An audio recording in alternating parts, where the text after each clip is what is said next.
Picking up from where we last left off, you, fellow adventurers from foreign lands, found yourself in Barovia, a mysterious realm of dread, enshrouded by mist and watched over by the vampire lord Strahd von Zarvich. Over the past several days since you first arrived into this land of ghosts, werewolves, and nightly horrors, you've explored Barovia's settlements and wilderness, gaining insight into Strahd's cursed legacy and legend. You found allies in strange places and foes in places stranger still. In your efforts to battle darkness and help Barovia's people, yeah, your most recent ventures to Night Mother's Den ended with Carol and his werewolf pack vanquished, for the most part. On this gloomy night, after a lengthy journey uh, down this village road, you and your companions arrive at the sanctuary of the fortified town of Valakine. The bells of the sanctified Church of St. Andrew toll in the late hour as your escort of four wary children um, arrive at the doors of Valaki's orphanage, whereupon Headmistress Claudia Velasco accepts them into her care, promising they'll be provided beds and shelter until such time they can be reunited with their families or otherwise dealt with. Astrid, the huntswoman, thanks you for your efforts in both recovering Liam's body and rescuing Zolder from the clutches of Kirill's werewolf pack. She parts way with you here for now, seeing Zolder return home safely to recover from his injuries. Irina Kalyana, the adopted daughter of Burgomeister Kalyanovich and Strahd's latest obsession, remains by your side, helping mend your cuts and bruises suffered for over the past few days. The Blue Water Inn offers much respite. Irina sees to the mules, stores the cart away in the stables, and pays for a round of drinks and a proper warm meal for the lot of you. Danica, Urwin, and the rest of the Martikovs, the inn's keepers, are overjoyed to hear of your success in re-establishing deliveries from the Wizard of Wine's winery. As you rest your feet and enjoy Urwin's fine cooking, you are reunited with an old party member, Durandil Munglo. The fashionable, debonair mastermind seems to have established himself well within the city walls. Over the course of a few hours, you catch up with one another's developments in the past few days, until eventually exhaustion from the road and the late hour takes hold. Upstairs, your rooms await, and sleep beckons. But is there anything else you wish to discuss before settling in for the night? Well, do we want to do the book before we go to sleep, or does everyone want to rest?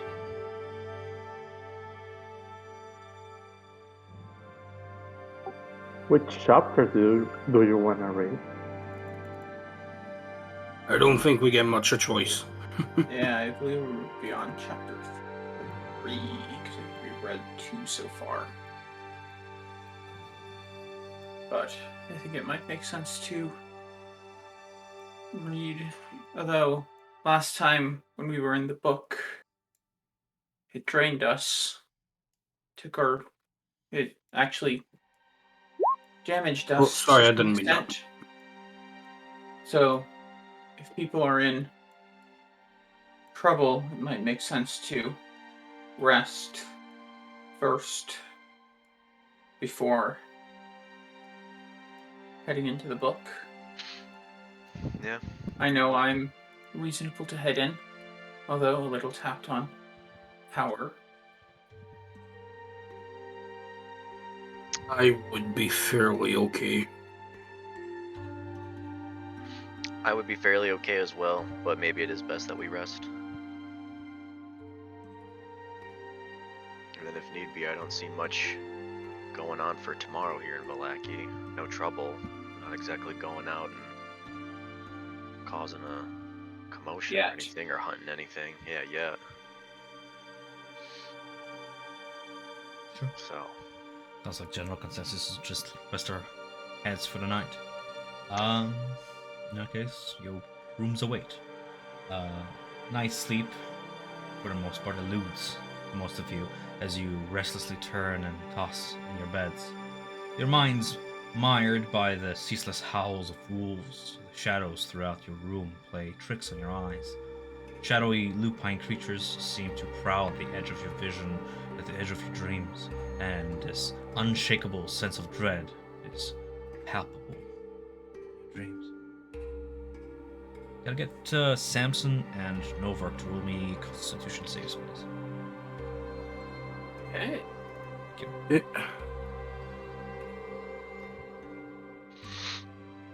Hours pass this way until finally morning's pale dawnlight creeps through the inn's glass window. The church bells toll the early hour. Though restless your sleep was, you managed to essentially gain the benefits of a long rest as normal. All of you can go ahead and recover your half your hit dice and your spell slots and whatnot, restore those as needed. Yeah, boy. From your rooms, you can hear the sound of the banging of a hammer coming from the inn's tap room. There's a town's guard. You can hear his voice talking to the innkeep as one of his lackeys is nailing in a paper poster to the notice board, while another individual speaks to Irwin across the bar. Any morning rituals? For me, no. I don't really have anything. No, not for me. Although I would have done one thing before actually going to sleep, Right. but it's just casting a sending spell. To whom? Someone back from Sword Coast in Faerun. Because I have yet to actually have spell slots to do that. You send a short message of 25 words or less to a creature with which you are familiar. The creature hears the message in its mind, recognizing you as the sender if it knows you, and can answer it in this manner immediately. The spell enables a creature with yada yada yada. You can send a message across any distance and even into other planes, luckily for you. But if the target is on a different plane than you, there is a slight chance the message doesn't arrive. What is your message?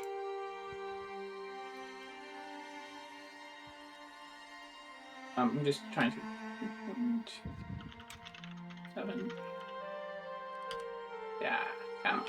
1, 2, 3. 11, 12, 13.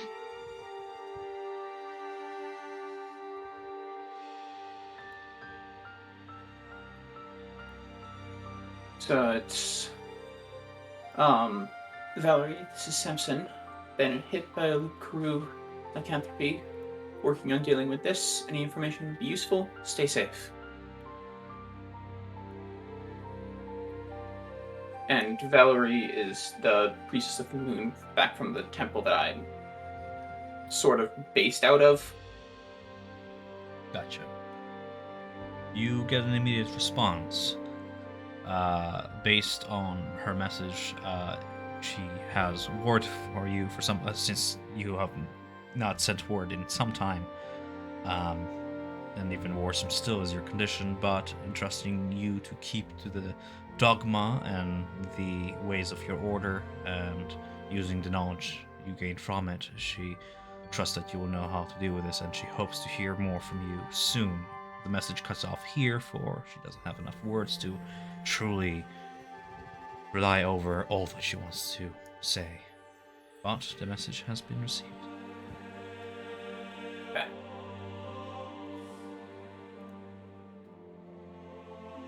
The banging of the hammer continues on from downstairs as you can hear the murmur of the guards talking to the innkeepers. Aside from that, the sound of morning bell tolls and the people outside waiting for what looks like another festival of sorts. People rallying about, preparing decorations, hanging them on top. What do you do? Who the hell is pounding away this early in the morning? Maybe getting the kegs ready? I would guess one of the Burgomaster's guard putting up some new flyer for whatever the next festival is. Should probably go grab food, see what that's about before setting back to read. And Samson would start making his way down to the dining area. Okay. Does anybody else remain to do anything before we move on? Not me. I'll go downstairs too and get food. Okay. Fair enough. Just before we head down, Novart does the ritual and changes Connell into the snake. So just before we head down, because I need to do that in the mornings. Fair enough. There he is, under your control, I believe, as well. So, there's that. One thing I did notice on the character sheet, don't flying snakes have a poison ability? Or did you remove that? It is Beast of Flight, so I'm using that stat block. Okay, no problem.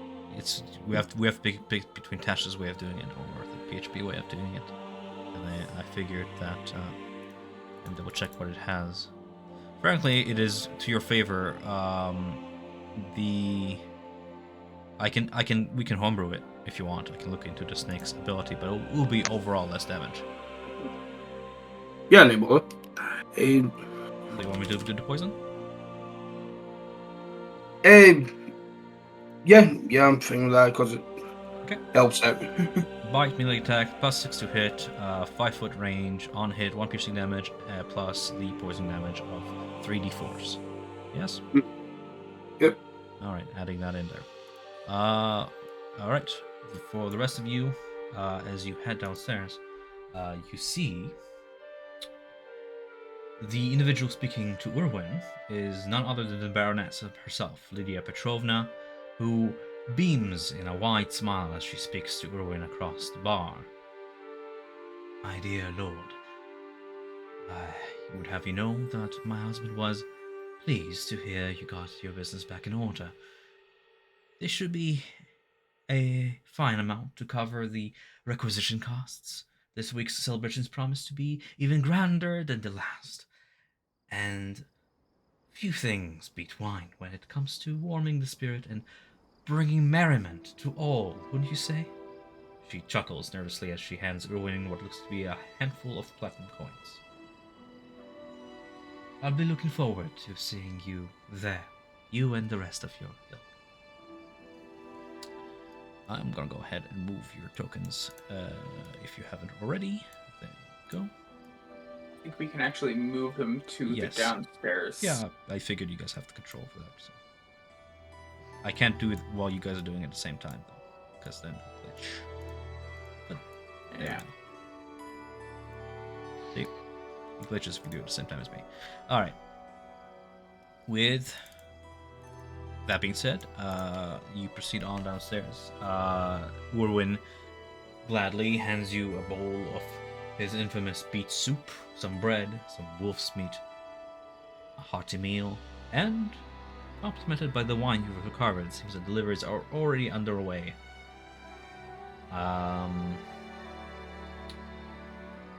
Those of you who would pass by the taproom's notice board would notice the nailed notice. For that is the purpose of a notice board. Yeah. Is it for the next festival? The notice reads, "Come one, come all to the greatest celebration of the year, the Starlight Gala. The night of 20th of maiden moon. Attendance and children required, rain or shine. All will be well. Baron Vergus Velakovich." Starlight Gala. Seems like a fancy get-together. They said it's going to be bigger than the last one. Actually, I wonder what happened at the last one.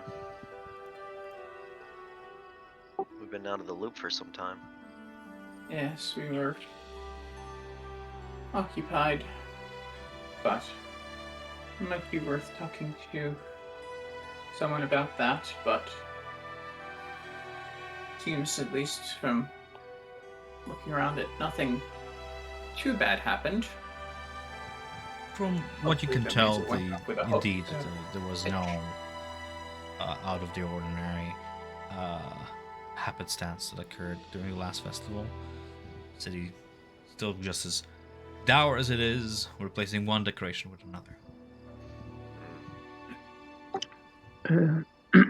We could ask Martika about how he lost the gem. Is that That Taylor? would be useful, right? Because we know where one of the two remaining gems is. It's with the witch of the swamplands. Baba Yaga. Yes, but I'd be interested to know where that third one could possibly be.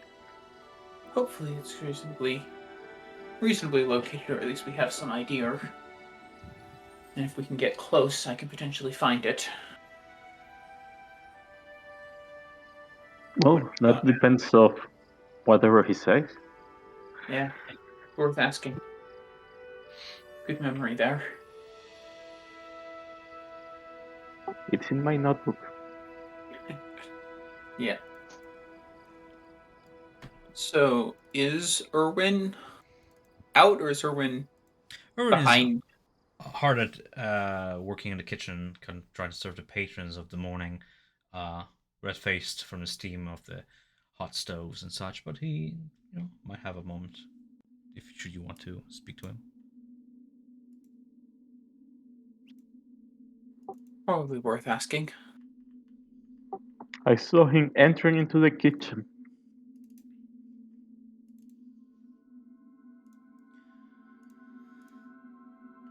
Well, you want to go talk to Danica and ask to speak with Irwin? If he has the moment. Sure. Yeah, I suppose I would walk up with Aya to Danica. Say, see, the wine is flowing well. Oh, thanks to Hopefully you. that all continues to work smoothly. We have a quick question for Irwin Sure. about the Just, source of the wine, if he has a minute. I'm sure he'll be glad to talk to you. Yes. And she continues to turn to Lady Lydia Petrona and continues in her conversation between them. There seems to be disgusting matters of supplying the next festival, with the Martikos being the main patron of drink. Well then, I'll turn over to Ed and say, shall I just head back?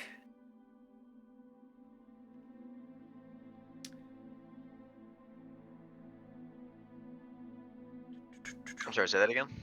Shall we just head back and talk to him? Um, may not need all of us back there. So I would kind of pull Aya with me and walk back into the kitchen to talk to As Irwin. you enter past the door, steam hits your face, and smell of spices fills the entire room here. This room looks like the kitchen of someone who loves to cook. It has piles of pots, walls lined with utensils, and shelves of ingredients, and all manner of pleasant odors. Two lanterns hang above a sturdy pine work table in the middle of the room. A pot of soup bubbles on the hearth as Owen's two children helping around the kitchen. He himself turns and beams and says, "Ah, I suppose you want something else. Today I can cook up something real quick in between orders. What is you looking for?" Food is actually quite good. We were hoping to talk quickly about the source of the wine. We were able to retrieve the gem that was stolen by the druids, so there's at least some continuing of the winery. We know where one of the gems is with the witch. We were told that you were last in possession of the third gem, and that it was lost to somewhere. We were hoping you had some idea of where that would be, so we might be able to retrieve that as well. We're getting quite good at finding lost things. It would be quite good if you could find it, indeed. It happened so long ago. I don't remember much of the details, but I do remember this. It was nighttime, and whoever took it was inhuman. If not a very broad description in these lands, but it is something. Where the gem always went. He doesn't seem to know exactly where the gem is. If he would have known, the rest with Markovs would have known. Where were you when it was taken? He seems to blush a little bit. I was spending time with my newlywed wife, and I was young, I was stupid, and I lost track of priorities. When I should have been watching the gardens and keeping an eye on a gem, I was otherwise occupied with my love, but... Understandable. But it was taken from the winery. Yes. Okay. Undug from where it was buried. Taken by the winery for something inhuman. Samson, in the book of Sudon, you have a spell that let us see like his memories. Maybe in another day we could use it to see what this inhuman form was. Maybe we can catch another detail he's missing.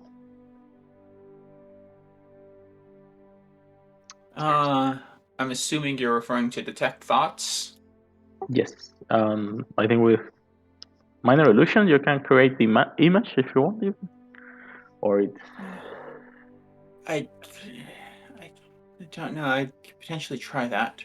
I will, however, I'd like to try an insight to see, is it just that he honestly doesn't remember and is embarrassed about this, or is he actively hiding something? Sure, roll insight.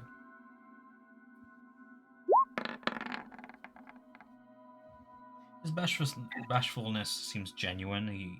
There is a measure of embarrassment that makes him stutter through his words, but he seems not to be hiding any information. Because after all, why would he, right? It is his business, his livelihood.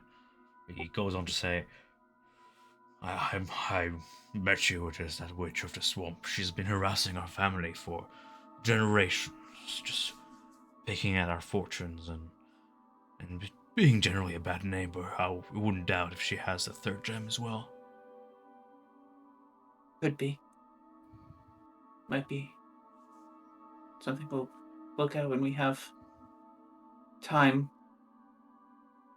Hopefully that's it.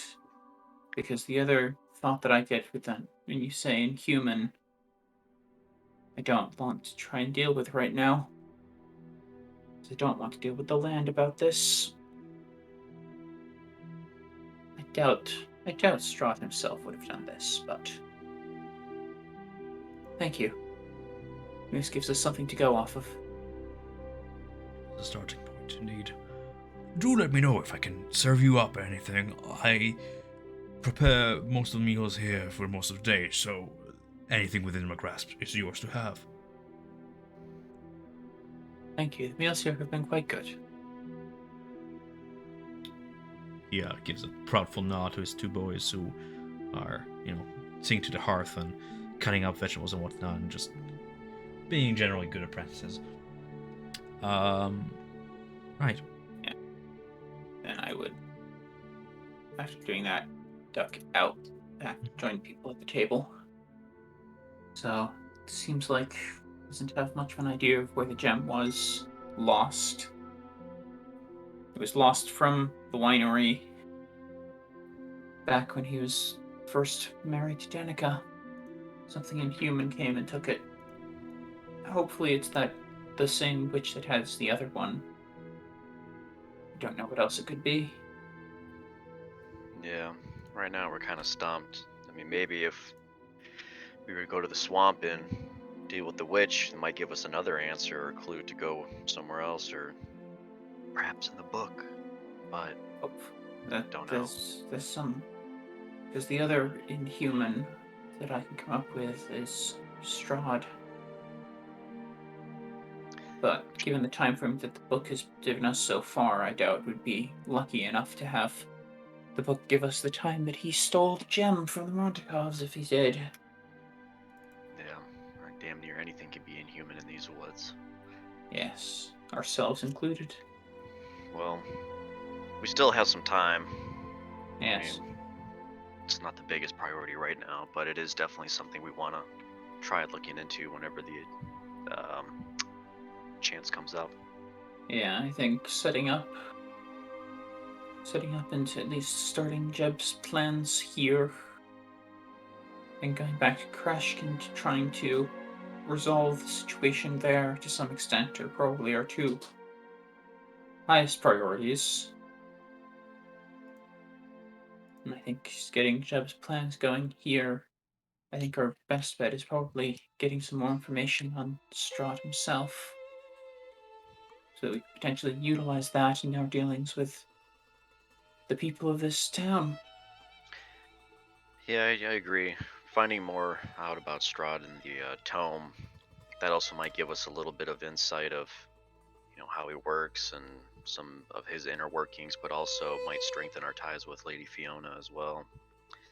It's still Yeah. very peculiar on how she almost kind of wants to serve under him. I mean, I kind of get it, but I just feel like there's just something there we're not seeing. Yeah, agreed. But for now, I guess we just continue on. Yeah, continue on, blunder our way through, and resolve problems as they arise. It's about the best we can do.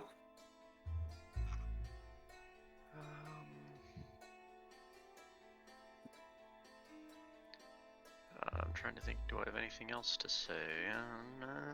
As you're You know, continuing my on with your notes, no. conversation, you note Lady Petrovna holding her head high and her hands clasped before her, holding onto a religious symbol in her hands. She makes her way with the two guards out of the inn and onto the streets, moving onwards to supposedly spread the word of the festival. Her religious symbol is a sun, right? I mean, something. It is a sunburst, yes. Oh, Do you think it would maybe I know Jeb's not here, but we can always pitch it later. That it might be good to get possibly another dinner with the burgomaster and his family. Maybe that gives Jeb a little bit of an opportunity to do some more inner workings. Jeb goes, Units. I see no reason why I cannot arrange such a meeting, but to what purpose would it serve? Well, last time we were there, we never really got a look around, and Espionage. Yes. Supposedly I could write up a letter and get another invitation. It is a fine place. just an idea. I didn't know if we were looking to do anything else there. Might be worth seeing. Yeah, and because as we deal with this, we'll deal with Victor as well. Well, Victor will stay locked up in his attic. Hopefully. But, yeah. So long as we don't pose a threat to him, I'm assuming. Though he probably will be looking for that book we have, so maybe I'll redact what I said. Yeah. Well, either way, it's an option or two just to kind of get some more information if it's needed. Yeah. The debonair extraordinaire. But other than that, I have nothing else. Yeah. Well, we can either go kind of check and see what's going on in the town, or maybe take a little gander this morning, unless anyone has to finish up any other things. I think I'm gonna take a gander at the book. Yeah, I think we head up to the room and explore the book for a bit. Yeah, we can do that. I don't think I've got anything I really need to do. How many days have passed since Rictavio left? Say that again?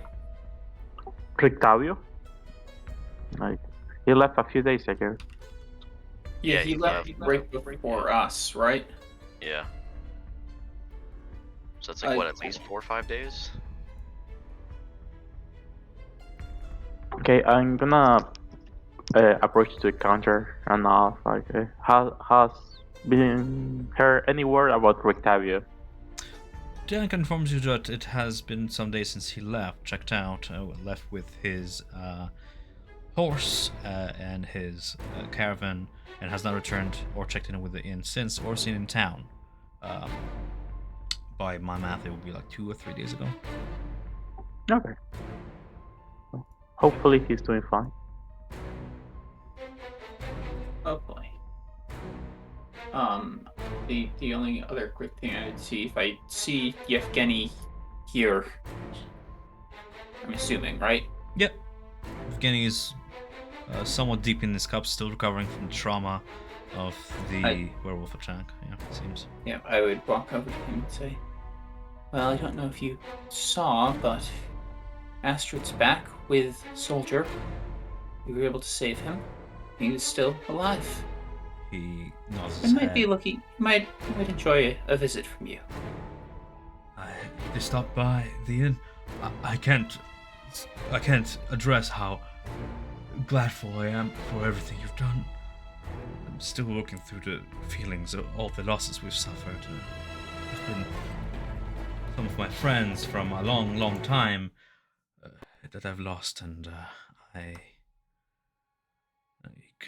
have to go through some measure of grieving still. But again, you've made a difference. I don't know how long it's gonna be before I can pick up a bow again and hunt in those woods, but needless to say, some of us survived. It is a relief. Yes, the lycanthropes, well, mad lycanthrope can cause quite the problem. Luckily, we were able to put a stop to these ones.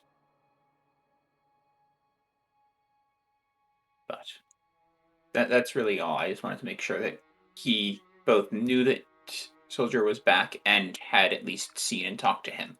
Yes. Seems like they stopped by. Spoken. Yep. Well, then, with that, after having Mhm. picked at my food, Oh yeah, how much And- coin is that? I'll look up in a second. It's food. Don't worry, guys. We brought the wine. I'm pretty sure they don't mind to make a tap. Yeah. Nobody's enforcing you to pay as of now. Oh, okay. Do I have anything else? I suppose we should probably head back up and give the book a read. And Simpson will place 2 gold down on the table before heading up. Okay. Unless anybody else is staying behind, you head upstairs, back into your rooms. Yep. Yeah. Go upstairs. Drag me, daddy. Yes. Alrighty then. Every time we Taking- go into the book, I Mhm. kind of feel like it's from the movie Inception. We're all like passed out around an open book on a table.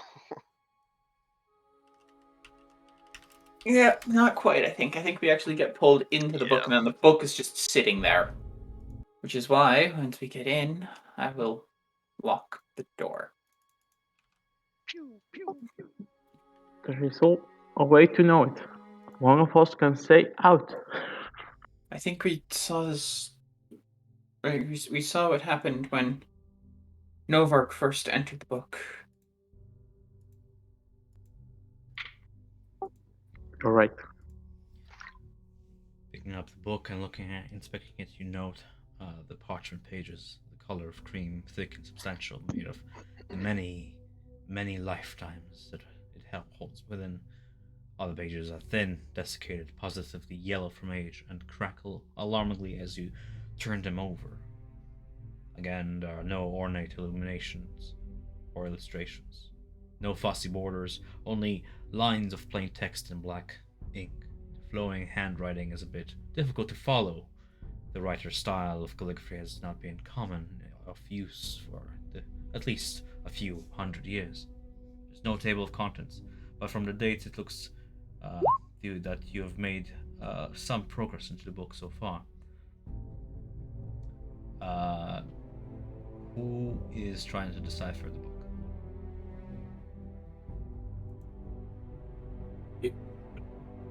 Would it need to be me since I'm in possession of it, or someone else? It can be you. Anybody else can help as well for pseudo advantage. I'm asking to give you guys a choice. You're attuned to it, but anybody can help you. I would look at Novark and say, "You're the one with the most experience with this. If you want help, I can try, but I've only done this once with you." Yeah, give me a hand. Okay. Investigation, right? It would be either an investigation or an arcana. Would be if you are more advanced, and that would be more recommended. They're both the same for me either way. Yeah.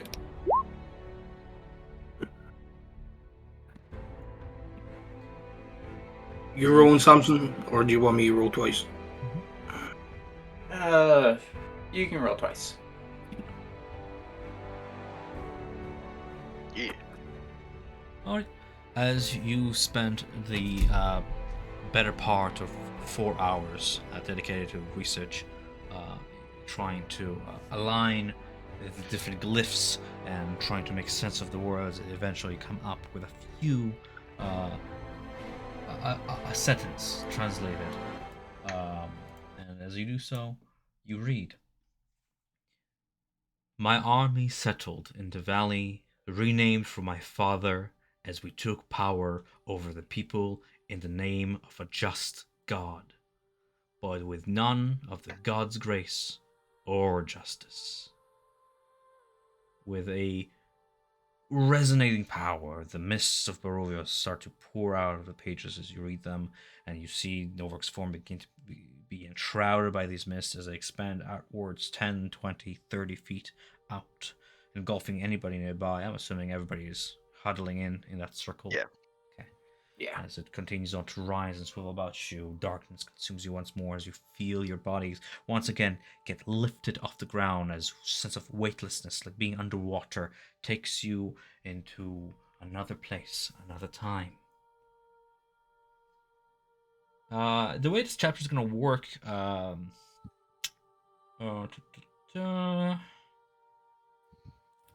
I'm just reading it like 5 seconds. All good. The mist starts to coalesce around your bodies, around your clothes, as you see the same uniform and armor from the last memory take form about you. That Zarvich plate armor and the various insignias therein. You finally touch ground, and as the memory forms itself, we're gonna use our theater of the mind here a little bit. You stand just beyond the front gates of a curtain wall, tall, 100+ feet.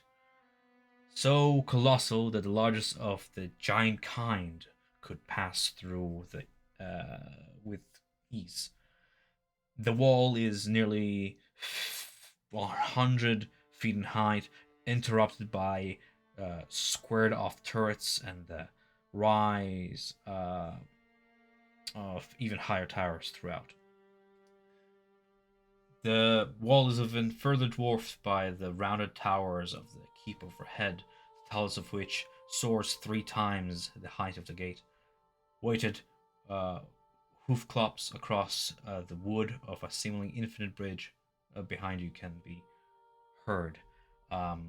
As you walk across the bridge to either side of you, you can see the land drops 100 more feet into the mist beyond.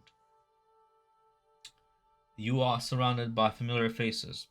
Walking beside you is Rahadin, the dusk elf with his hooded shawl, the fur line at the shoulders, and the twin elven swords, as well as Alexander Gwilyn, the handsome blonde youth, and Strahd's right hand. Other figures can be seen walking across the bridge. One of them, a priestly figure in priestly robes with a sunburst on his chest made of gold, silver, and a red ruby at the center, as well as what looks to be a noble from another family, not that of von Zarvich, but the emblazoned wolf sigil on his cape can be seen as his cape follows his step. Strahd, the general of this army, has gone ahead of the rest through the castle doors with a few of his men to inspect his latest acquisition. As this army advances past the bridge, you may take your time and take this chance to explore around and speak with the many advisors here. For the sake of giving you guys an idea of how big this place is, I have a map. Are we back into the same personas that we were last time, or are we just kind of like foot soldiers? Seems to be. Seems to be Okay. like you're in the same personas as you are last time. Okay. Dead D? Let me know if you have vision, okay? We have Samson. We have Aya. Nadia. 4 of you. Connell is with you. The snake writhing ethereally around your hand as if a part and not a part of a memory. You can see him, your allies can see him, but he is sort of out of place, so he's kind of ethereal looking, like a dreamlike state. And then I'm just putting you guys on maps so you can see how big this place is. The castle's front is over yonder. It is fronted by a set of gates rising 20 feet and arcing. But all throughout are several of Strahd's advisors, as we mentioned before. Rahadin, Alexander Gwilyn, and 2 others, a priestly figure and a noble. What do you do?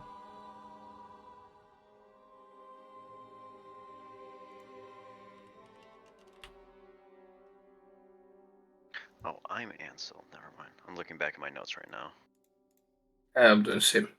You can, for the sake of simplicity, honestly, just stick to yourselves. Okay. Yeah.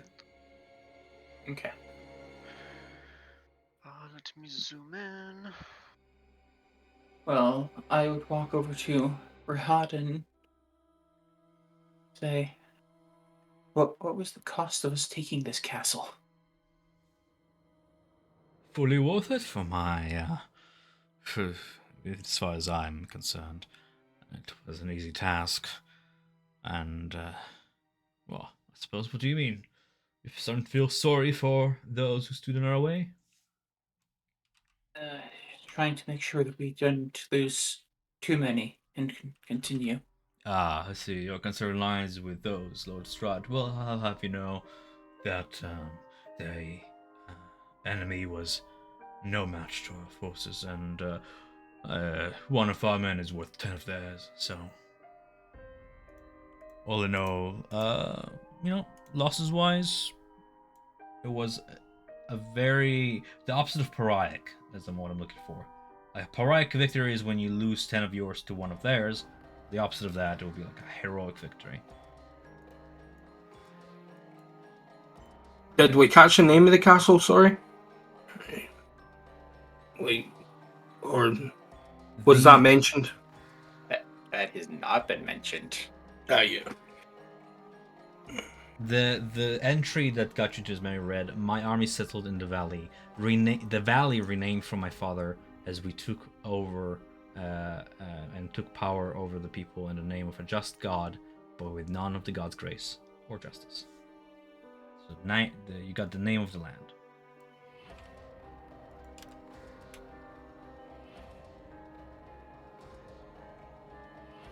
From what the advisors, as they're talking among themselves, it seems that the war is nigh over. The lands here now belong to Fort Strahd. You see Rahadan and Alec are whispering to each other, and from what you can tell from the whisperings, they are discussing that there is an assassin hidden among the forces, and that was hoping to eliminate Strahd, but they captured and executed a man who was in possession of a dagger, commonly carried by a mystical order of assassins called the Baal Verzi. But they do not believe they have caught the actual assassin. The conversation goes on with that kind of air of concern. Oh, me snooping in. Yeah. Having a dagger that is only for Assassin's Guild is too convenient. It is an It will. artifact now, which is quite the artifact, I would say. I wish I had my hands on it myself, frankly. It is a beautiful thing, perfectly balanced, perfectly ornamented, and used to commit such vile things. Ooh, the history behind the dagger. But I have to ask, would an assassin be caught with such a weapon? It gives them away the moment they're caught. I think I'm more likely that it was used as a distraction, a gambit. A poor distraction, the man is dead now, seems to be a costly one. Yeah, you give it to some random person from the army that you're trying to infiltrate, plant it on them, get them caught, get everyone thinking that the assassin has been dealt with. Will you move with an ordinary weapon? Well, they fooled no one, I assure you that. I'm telling you, the assassin is still out there somewhere. There is a traitor in our camp. But he will be dealt with just as swiftly as the folly of a man who was captured. Perhaps you have any leads on someone or anyone of Investigations will suspicion. be underway. We are currently too occupied with things to come, but our soldiers, and I trust yours, will keep their eye out for any suspicious activity.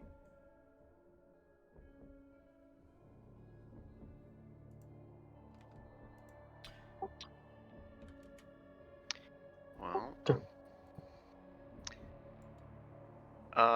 you said these doors were like incredibly big and everything, like a giant could pass through them. Is there any kind of markings that would, or any runes or anything that would say giants were actually here at one point, or is it just saying it's just a big ass door? No, there are no obvious signs of any giant runes. It's just a size comparison. The only markings you can see are being deployed by soldiers who have made their way up to the parapets of their castle, and they're unrolling red and black flags with a raven effigy upon them, the sign of the Von Zarviches.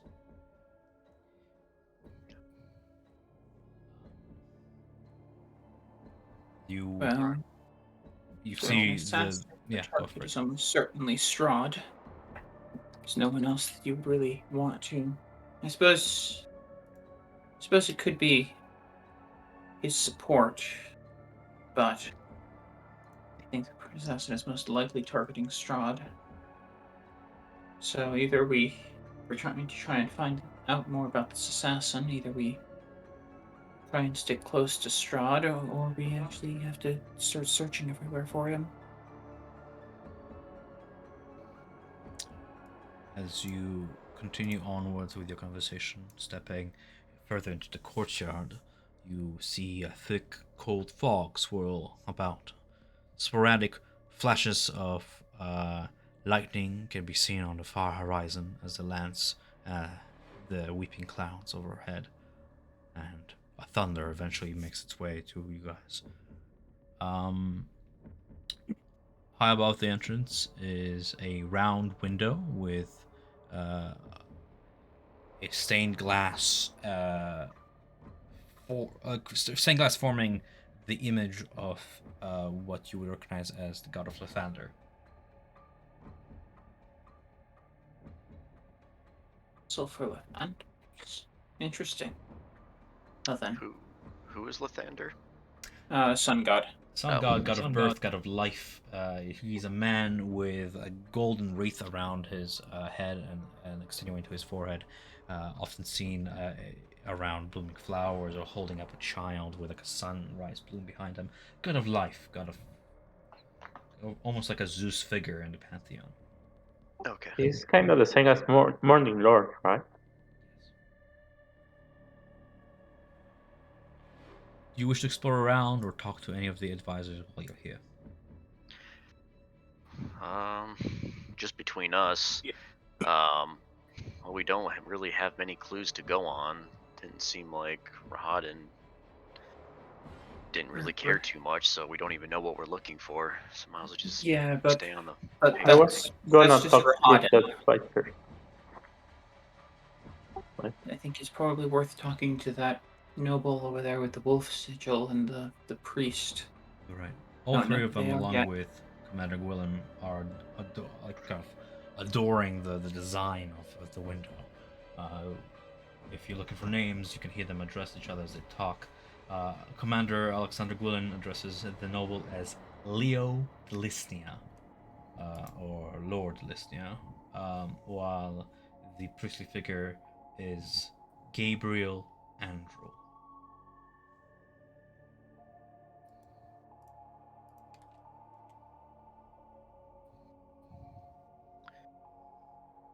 Leo.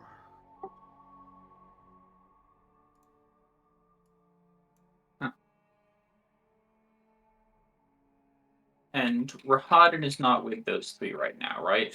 Oh, I mean, he was just speaking to you, and through your Yeah. conversation, he's gonna go command Sorcerer's Bell, give a few commands before heading inside after Strahd. But he lingers about enough should you want to ask him anything. I think we'd probably go talk to those three, see if they have any more information about the assassin. Probably a little bit more concerned than Rahadin is. After all, Rahadin's entire personality is that he's better than everyone and nothing else matters. Yeah, he looks like one who just wants to get into a fight Yeah. and spill some blood too. Yeah.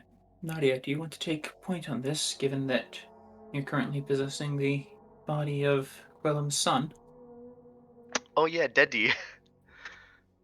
You might have a slightly better chance than the rest of us to get information. Yeah, I could try. Just while you do that, I'm going to look around. Sure. Yeah. Yeah. This is As gonna you be a approach- stretch. Oh, go ahead. Go for it. You first. No, I was gonna say what's his name? Gabriel. Does he by any chance look like the abbot? No. Okay. But good insight. He looks to be what I mean, give me a religion check if you don't mind. Just you're kind of inspecting him already. Oh, that's really good. From your time around churches and whatnot, you would recognize him to be a Dawn Master, the highest ranking mortal can reach within the Church of the Morning Lord, that of Lathander or whatever other name you give him. It seems that in the aftermath of Strahd's victory, Gabriel has taken somewhat of a role as the head of his churches, the churches now of Barovia. Judging by the medallion that he's wearing and the robes and just what do you call those little strips of cloth on each coming from each shoulder? The priests wear those guild. Vestments? Yeah, those vestment strips. Okay. Yeah, I'll walk up to where Father's at Yeah. and the other two and everything. And you said they're all gazing up at Yeah, the they're beauty standing of like in the center of the country, their eyes cast above the gates toward the circular window and just adoring. It is truly a beautiful piece of art. The glass catching the sun's rays that makes the kind of shimmer. You can only imagine what kind of dazzling spectacle they cast on the inside of the castle once they land on the floor and such. Oh, because I was actually going to say something like that and walk beside Father and just with my arms crossed, admire it with him and say like, well, I'm glad nothing became of it. And it would be such a shame to destroy such a beautiful work of art. I can only imagine what the inside is like. That is a very wise observation, daughter mine. In war, it is far better to preserve the culture of other people. Your enemy might be brutes and barbarians, but there is so much to save here. Kind of looking at Alec Quillen, you can see that since the battle, he has been commanded a higher rank, now being made as Strahd's second in command, although Rahadan remains his most loyal retainer and mentor. You can see like an insignia has been bestowed on his cloak pin. Mhm. Uh, um, Oh, I yeah. would say Mhm. oh, whatever the rank may be, I just make a small little fun gesture, be like, and address him by his formal newer rank now. Apologies. um, it seems, well, I'm sure you've heard word of it already, though, but that the assassin has already been dealt with, but I Rahadin I doesn't think so. truly doubt it. I think there's still a traitor among us. The man we captured was wounded during the capture and died. We tried our best to resurrect him and question him, but we got nothing out of him. We did get the dagger out of his hands, and it is now in possession of Strahd, but I think the assassin's still somewhere out there.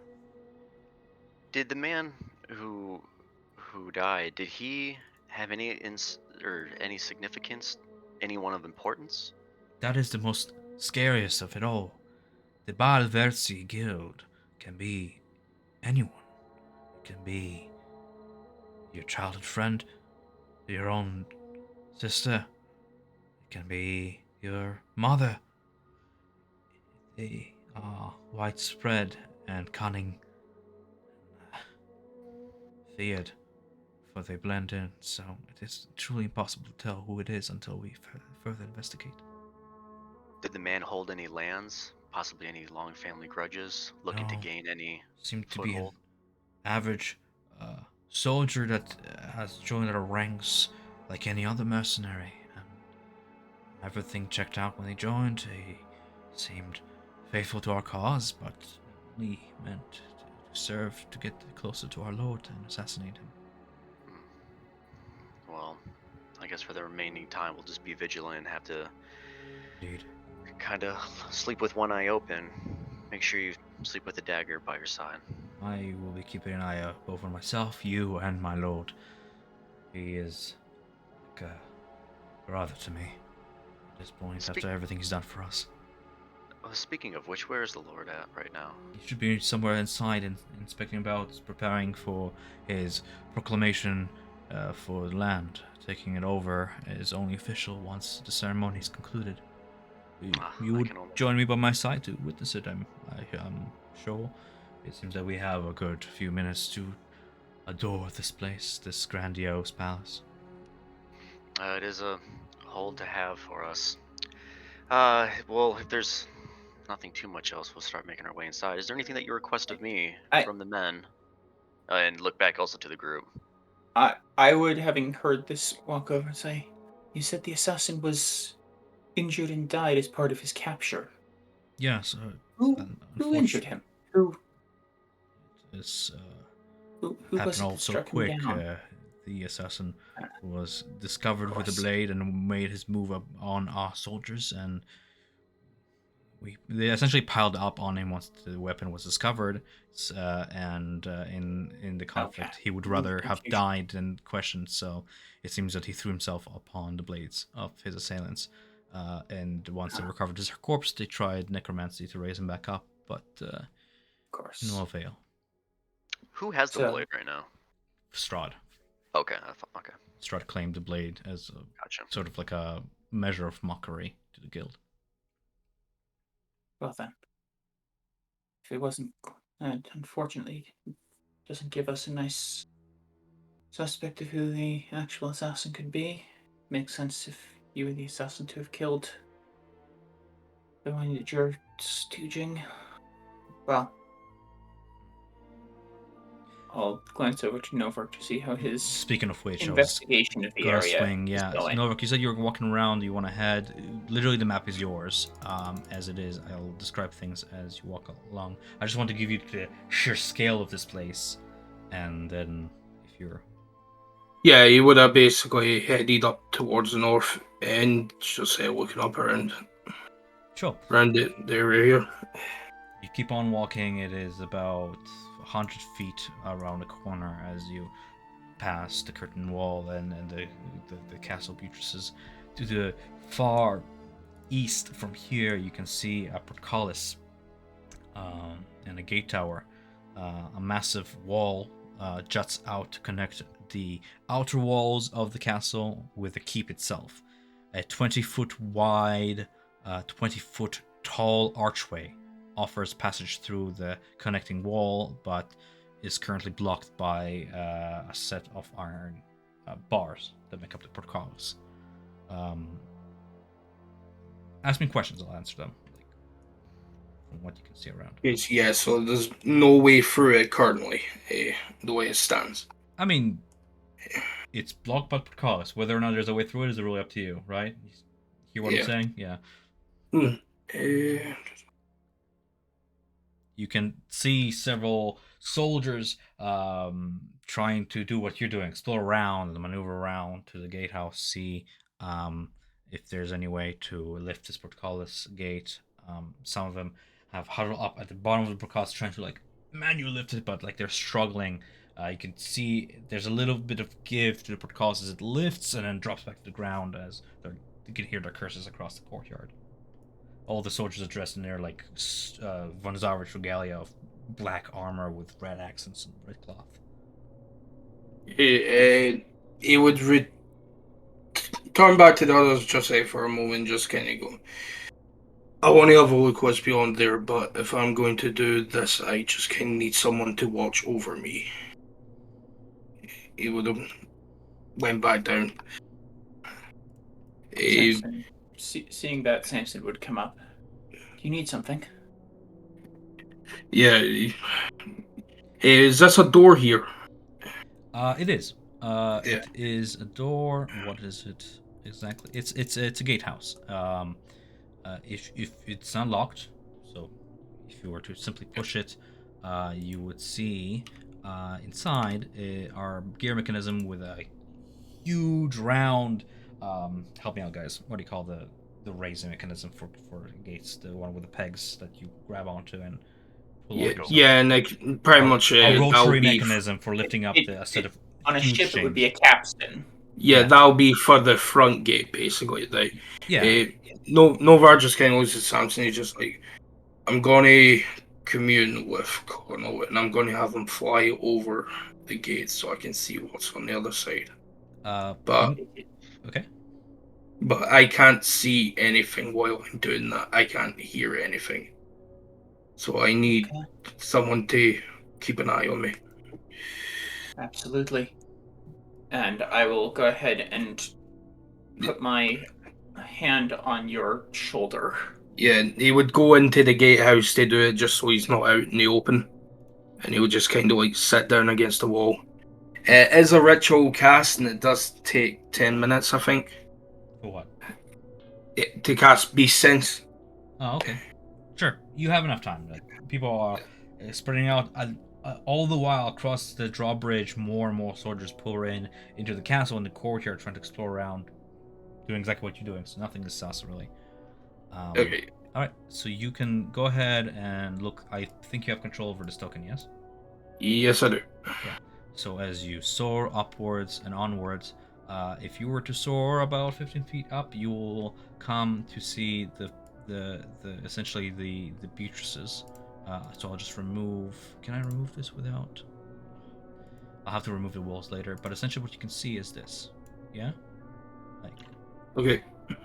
the buttresses over yonder. Yeah. White set Uh, buttresses. sorry, I'm just trying. Yep, I'm on it. Cool. I'm just pointing it out that it's there. And then the curtain wall to the east. I wanted to give you guys a look at the castle. So this is beautiful. So this is the castle's front. Nice. All right. So you have the window and the gates with the heights on the side, and a set of towers that kind of loom way up.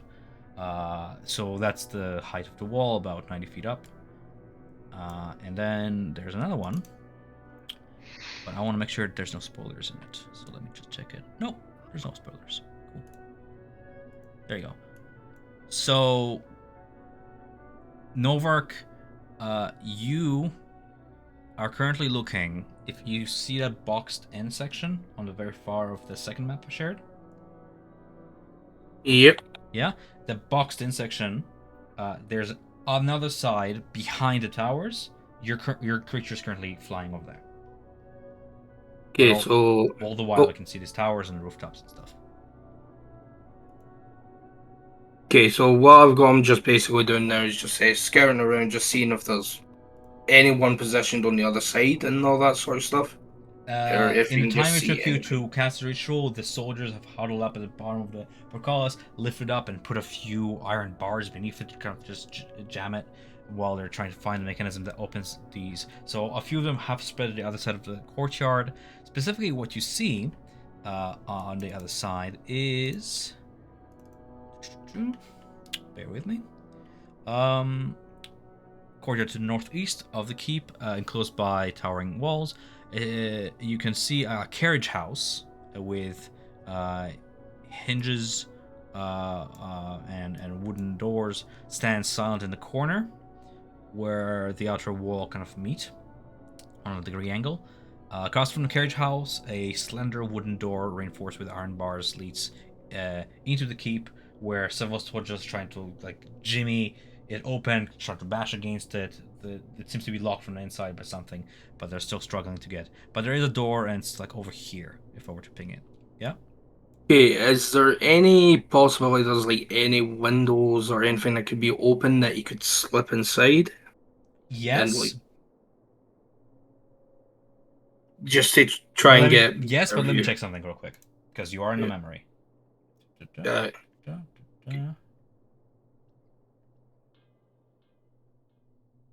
yeah, I would find there would be some limitations to how far you can I'm go. looking for that. I'm looking to see if there's a Yeah. little mist enshrouding those sections because Strahd was not there yet, so it's not part of his memory. He would have not wrote Yeah. in a journal. I'm gonna say that's the case for now. Strahd has not made his way there yet. He didn't write this in the journal yet. So yes, there are several windows. In fact, the whole structure of the keep seems rather climbable if somebody were to try another angle on the castle. Um, uh, if they were to get past the curtain walls and what you from this high up can actually see, that the entire castle stands on a pillar of stone. So imagine the land plateaus, but then rises on a pillar several hundred feet, and then on that platform is the castle, and there's only one way in through the drawbridge. So if you were to make it through the walls, there's many entry points and such. Okay, then one last thing he would do just before returning Connell back towards him is he would just basically fly as high as he can to get an aerial view, just to try and memorize some of the layouts, if that makes sense. I'll allow it. Yep. And that would be the last thing. So I wonder if I can later on do, because you did that, I'll be able to do what's called discovery mode without glitching the map. So essentially all areas you're not in are grayed out, but they're not black. So if I do, where's that at? Help me out here. It's explore mode. There it is. Boom. If I do that, did your vision go away? It's not changed. It's still the same. So if I were to do this with your token, did you just gain vision of the entire map? Yeah. That's the area view. Okay, perfect. Does that work? Yeah, that's perfect. Now Yeah, the it was rest of just the party. The rest of the party, important. Is the rest of the party still experiencing black for the most of the map? Yes. Yes. Good, because only Nova Quintus does. Okay, cool. And now, out of character, you, Mac, can draw all this for the party later on. From memory. But yeah. But I'll give you later on, this is good. Somewhere on your sheet market that like you have an area view of the castle. So if you ever make your way out to the Beatrices, I'll give you like advantage on like orientation checks. yes. To be like, oh, I remember seeing that, like that location. Or like something weird was about that location. Yeah, anyways. Yeah, I will say I can't draw for shit. Yeah. That's very no work. Okay. Yeah, so did I answer all questions? That's good for explanation for so far? Yeah, I will ask. Would you be able to just kind of like send me an image and I'll Yeah. make like a drawing and I'll take a picture Yeah, of it and I'll say I'll that's send you what an you image drew. like spoiler free, like no labels, no nothing. Of like just Yeah. you just saw this from the air. Yeah, for sure. Yeah, and then I'll draw something that we can post and it'll just look bad. You can also, I'm gonna say this, while you cannot hear or see through Beast Sense, I believe, you can still talk to your party. Tell them what you're doing. So are we saying you relay this to your party as you Yeah, talk? he would have been. He would have been really relaying the information. Okay. Yeah. All right. I guess eventually Connell flies back to you, kind of this flying snake slithering through the air like an eel through the water, with its wings spread out, leathery as they are, flapping about and back onto your shoulder. What does the rest of the party do? Anything all the while? Yeah. Where is Lord Strahd? I haven't congratulated him for his new victory and his soon coronation. At this point, you can see that Strahd and his entourage of Crimson Guard are proceeding through and emerge through the entrance of the castle.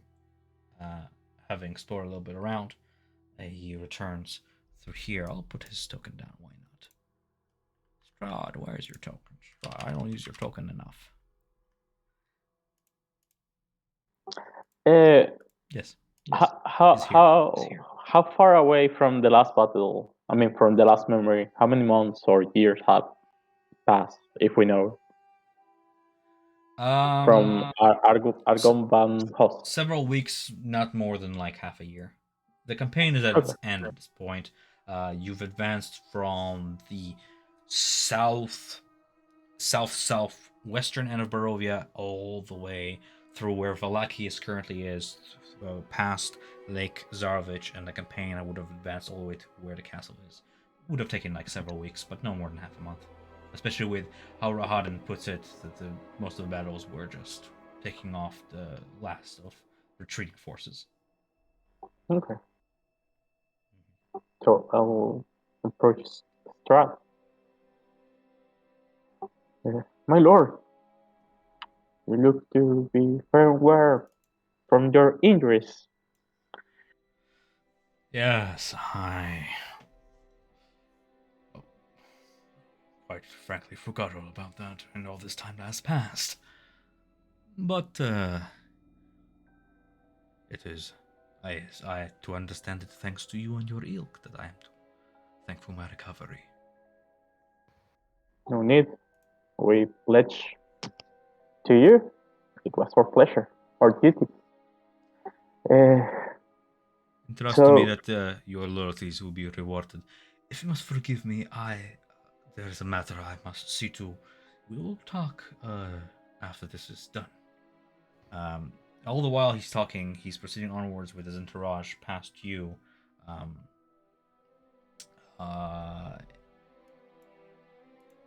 I mean, real quick, if you want to like tell him something real quick that you believe is more important than what he's currently doing, you can. But He seems to be No. otherwise occupied. There is nothing immediate. Okay. Urgent. Uh, he bows a little bit less lower than you are in recognition of your presence, but proceeds onwards as the unnerving silence is interrupted by the cold ring of blades being unsheathed. Strahd clutches tightly to a red, black, and gold dagger. Its finely crafted hilt leads to a sinister, curved blade. You see him kneel and wrench his left hand in the soil beneath him, returning to his feet with the dirt crumbling from between his knuckles. He points the tip of the dagger briefly to north, east, south, and west before plunging the blade into his mud-caked palm. A mixture of dirt and blood drips as he squeezes. You hear him speak. I am Strahd. I am the Lan. He repeats this mantra 3 times more, once in each cardinal direction before looking to the clouds and speaking. Draw near and witness. I, Strahd, am the land. Blood and magic meets the soil and the sky is swallowed as the courtyard vanishes. As this mist swirls in your midst once more, you can hear his voice resonate from the book between you all on the ground. More glyphs seem to translate themselves into comprehensive common. All goodness slipped from my life.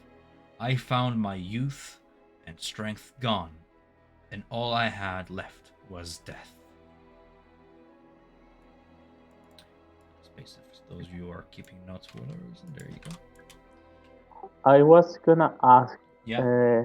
The dagger has like any symbol of Ossibus or similar to the book, or like to anything we have seen related to the Death House? Dagger. If I were to give you a visual of a Balvertzi dagger. Because I was going for that. That's why I approached him really.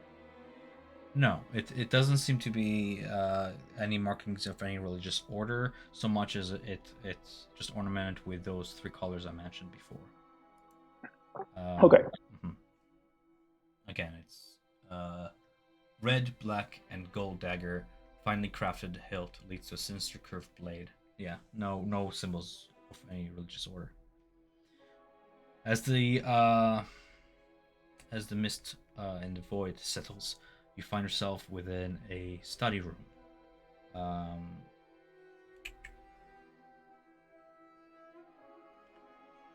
What feeble light burns in the dimming fireplace is enough to fill the room with rolling waves of red and amber light, illuminating rows and rows of ancient books, their leather covers well oiled and preserved through careful use. Large gaps span segments of the shelves, likely left to fill in more knowledge. Before I read on, I'm going to put you guys on a map just to get a nice visual of this place. It's interesting how it lets you explore around. Now, bear with me, these maps are quite huge, so you'll be somewhere in the center of this. And I will have to remove spoilers because. Okay. Samson, Aya, Nadia, Novark. Do we have vision? I still see the. Oh, still in the courtyard. I see. Yeah.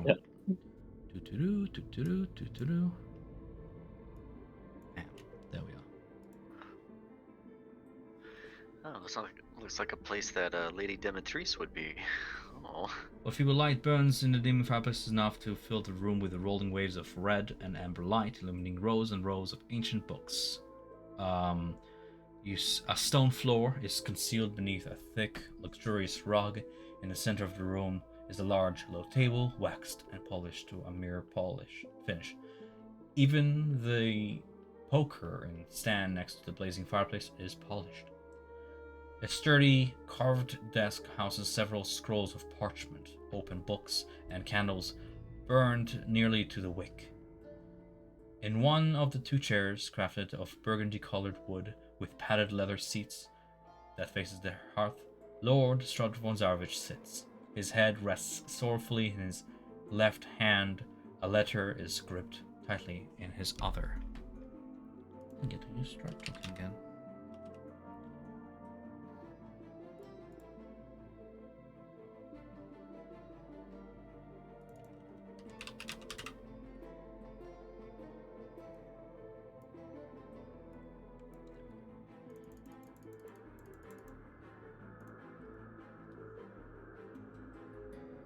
I think Strahd needs a Lady Demetrice in his life, then he'll be happy. What do you think the abbot's trying to do? He has 3, okay? He has 3 already, and he's looking for the 4th one. Yeah.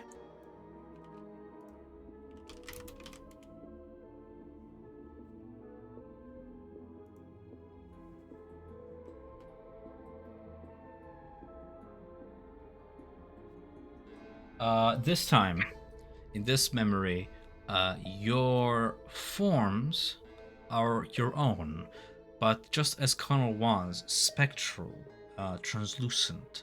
And you note that as Strahd sits there in his chair, staring at the fire with a letter gripped in his grasp, he doesn't seem to take note of your presence. He is alone in his room,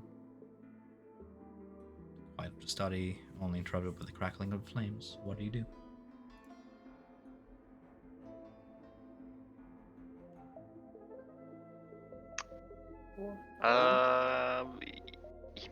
In his hand, if he doesn't notice us, if I was to like try to manipulate or like kind of slightly see what he had in his hands to see what if I could read it. The envelope is upon the table, the actual letter is unfolded in his grasp as he's looking towards and with some measure of disbelief on his face. What does the letter say? If you were to look over his shoulder, you would get the sense that Strahd has just received word that his mother, Queen Ravenova, has passed. Never able to see her namesake, the castle after which she was named. As you continue reading, you hear the door open as that priestly figure that you saw before enters the room from the south. Gabriel Angel stands for a moment to the side in the doorway before speaking. My lord, I'm truly sorry to deliver to you these news. After such celebrations were in order, but if there is anything the church can do to alleviate your sorrows, at which point Strahd just lifts his hand and shakes his head.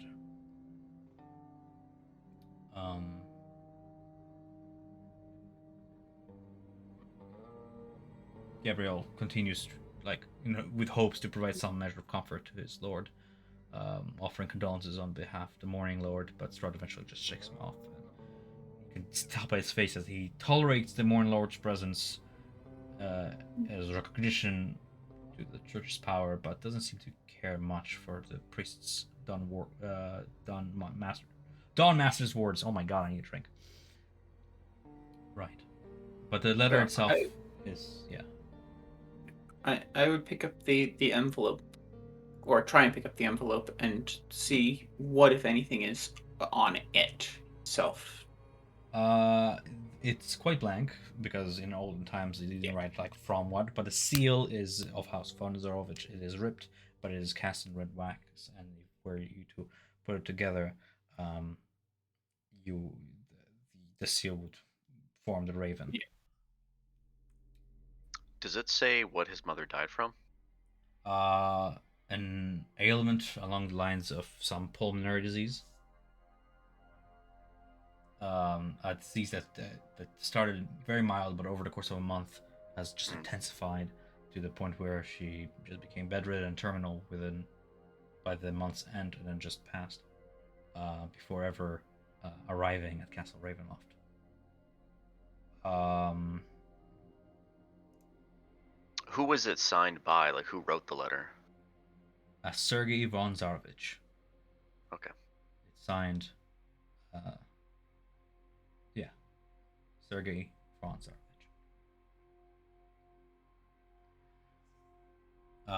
As you continue to witness the conversation, um, you can sense a clear tension between the two, between Gabriel, Andrel, and Strahd, until finally Strahd kind of eventually accepts an offer from Gabriel to take a walk down the chapel. And as they get up, as Strahd gets up to join Gabriel, he heads out of the room, but you remain here, and time seems to slow down ever so slightly as Strahd and Gabriel's forms pass through the door, giving you a chance to explore, should you wish to. Uh, I wonder if there's anything I else you would can read like about to this. try and look. Are there any books that are not directly on the bookshelf that look like they might have been read recently?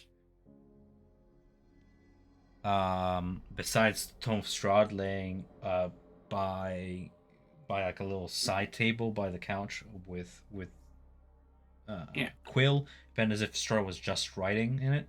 Aside from the book, there is, but let me just load up the room because I'm between the memory and like the actual place to see if there's Ah, anything juicy for you guys to discover even back then. Be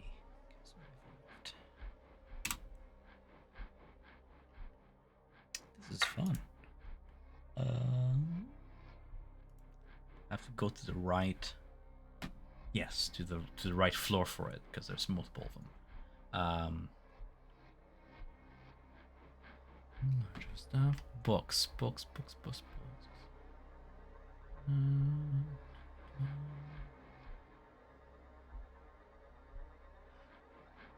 Yeah, roll me a d12. okay. Just for fun.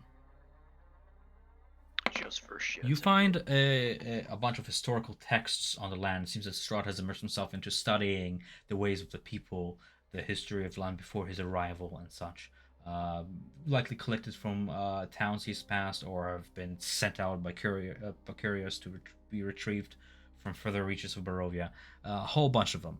As well as. I'll roll another one just for the fun of it. Yep, Strahd really likes history. 12. As well as theological texts. It seems that Strahd has been trying to learn of the new gods here in Barovia. Some of the pages are open to study Mother Night and the like. As it seems that Well, Strahd as a leader is keen to kind of understand the people he's just taken over from. well, I don't know if that makes him a good leader or not. I think at least it shows that he cares about understanding his people. I will actually, because you said the Tome of Strahd in history is there at the quill. It I will seems take the. I'll try and take the quill and make a little mark on one of the pages. it marks whatever it is you make. Just kind of something, just kind of a little check off or extra swipe on one of the corners of a page. Yeah, And I'll take note of what page that was. yeah, like it marks. Yeah. You physically lift the quill, it marks, and if you sell a quill, it there it remains, but the mark remains. Yes. But, well, we'll have to see if that's there in the book when we get back. If so, then perhaps we can actually change something, but I don't think it will. Maybe we can change something in the book. Also worth noting, since you've investigated, I'm reading this now. You note that on the desk, amid the historical texts and theology books, are several what looks to be spell components. None of them are more toward than like your average like 10 gold piece component, but they're all of high quality. And if there's even a whole bunch of like high quality spellbook parchments, and as well as a small lockbox at the very center of the table.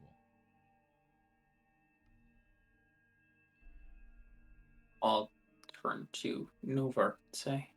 Also, bear with me, guys, because I am reading this as we're going along, Oh. because there's a lot of branching here. Yeah. You asked me what was in the exact letter. I have the letter. It's Appendix E. It's all the way in the end of this handout. So it reads... Let's see if there was Better like an enough. infliction in the writing or something. Ooh, I have an image. That's cool.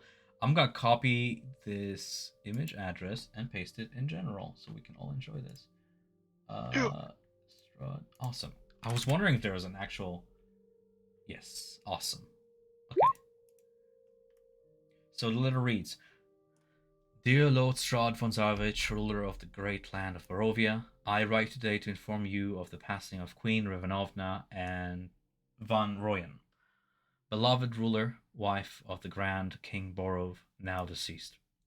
An illness took to her on the road from your homeland, and our healers were unable to prevent its spread. She wished dearly to see the lands which you claimed in the von Zarovich name. The remainder of our caravan will arrive in the Barovian hills with the Queen in 7 days' time. Our attending Dawnbringer's magic will ensure that she completes the journey to Castle Ravenloft, and we may conduct a complete burial service at your discretion. Sorrowful yours. Ignore the. It's his brother writing. Ignore the signature.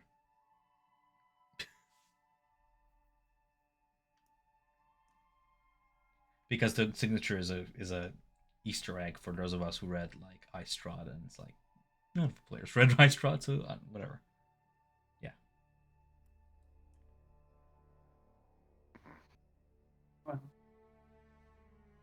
I'm curious about what illness was unable to be cured by their Dawn Master, if he was there to keep people alive on the journey. I know when I've prepared, I can take count, deal with lots of illnesses, but I imagine bringing someone such as Strahd's mother would warrant someone of power greater than even myself. I shouldn't have said, but Might be a stretch, but maybe it was like that Assassin's Guild or something. Maybe their target of Strahd was a little bit out of their reach, but why not cause a different kind of damage to him? Emotional. yeah, It's a stretch, but never know. agreed. You're discussing While they're chatting, Novar takes a look at the logbox. Sure. The lockbox on the table contains several silver pieces and gold pieces, as well as roll me 1d4 if you don't mind.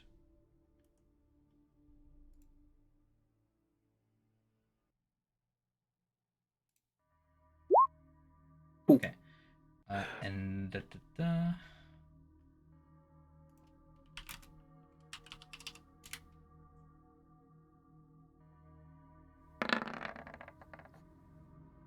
aside from a few coins, it contains what looks to be a tiny clockwork figurine of a dancer that's missing a gear and doesn't seem to work. Should you like turn it, it's missing some component to make it dance again, as well as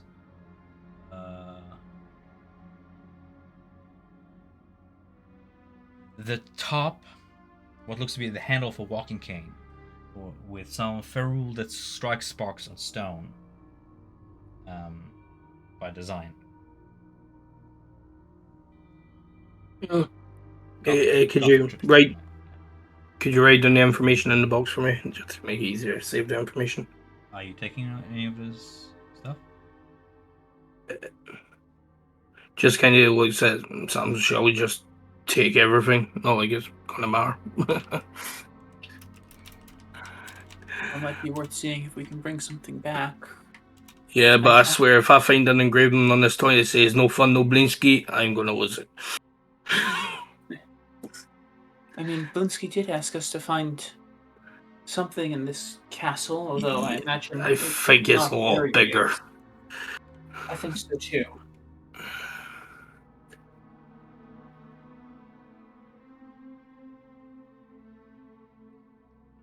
as well as Those spell components that he had and everything, like, if I was to, like, kind of peek under the rug, there wouldn't be, like, a huge rune or something there, would there? Or anything? sorry, come again. Just because he has spell components out or anything, maybe he's doing, like, a ritual circle and he's hiding something. I don't know. I'm just being, like, Mm-hmm. Ooh. So what are you doing? like, if I was to peek under the rug, would there be anything, like, chalked into the ground or anything? No, Not but, like, but once again, really good insight. okay. As of the moment, Do the books have, like, anything uncommon on the walls? Like, are they just, like, volumes of just, like, encyclopedias let me or? read something regarding your first question because Okay.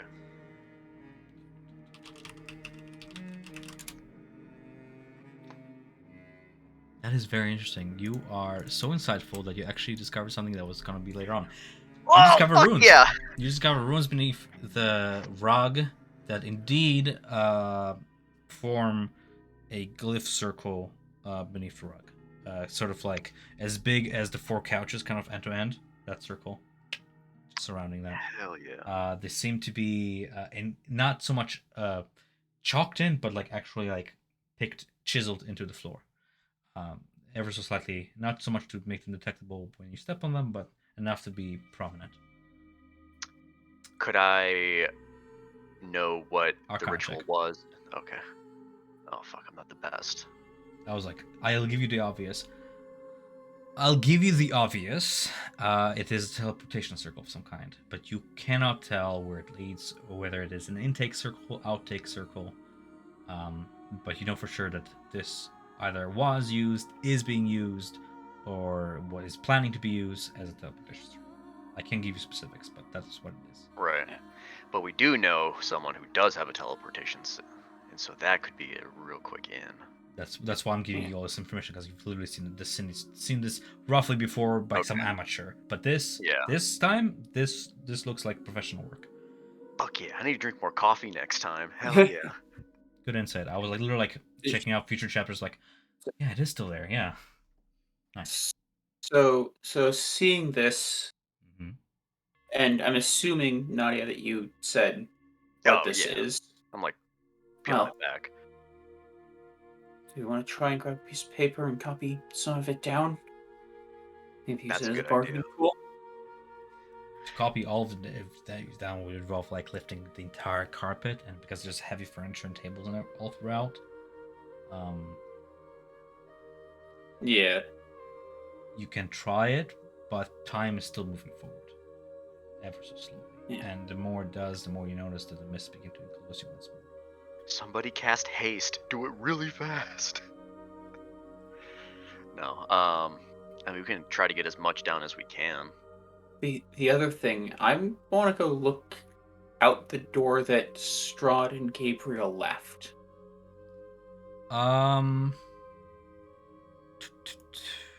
Yeah, so I can't show you because I have the present day map, but what you see as they head out the door is some sort of a grand like dining room with a central table that stretches the entire length of the room. The room's length is approximately door to wall, measuring tool please, door to wall would be about 35 to 40 feet across, and then they would proceed over to the left, past a short corridor with a spiral staircase leading down.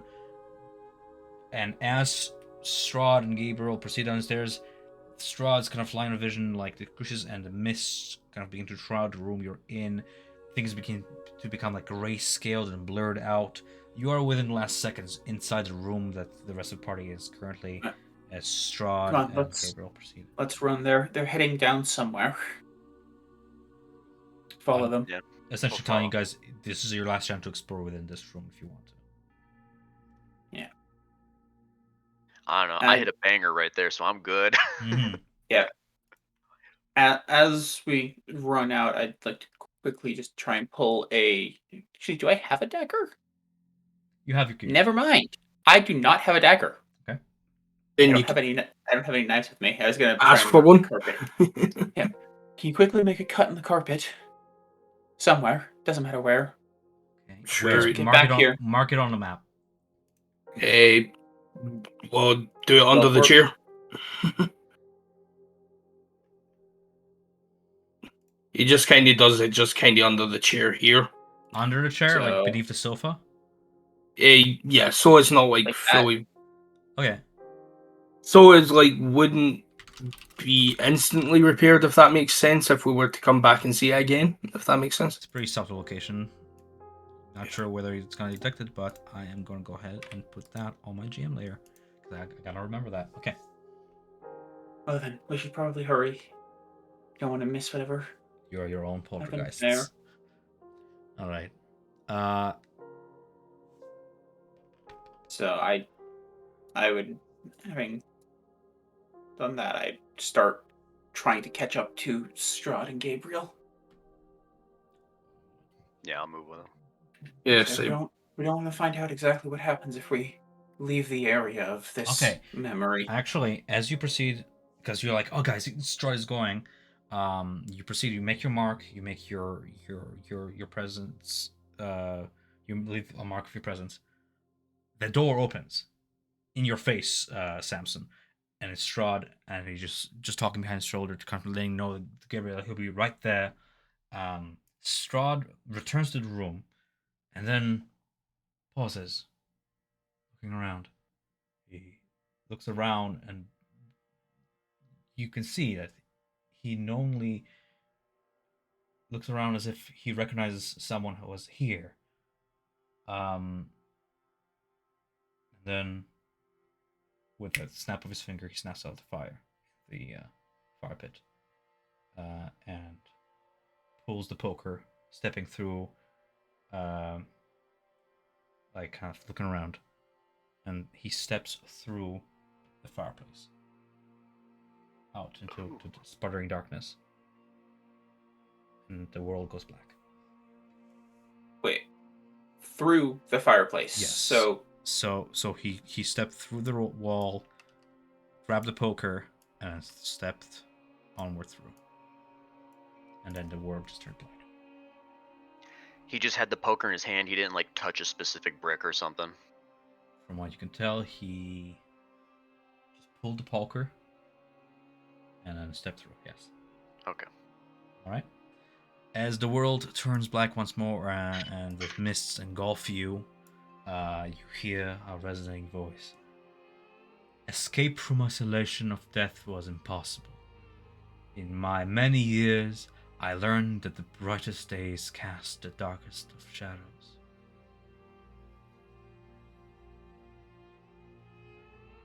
You are suspended in a limbo between chapters.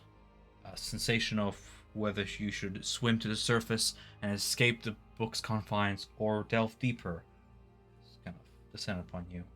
As you're going through that sensation, I'm gonna go read if you're actually keeping the items that you pick up, as I have rules of its own here.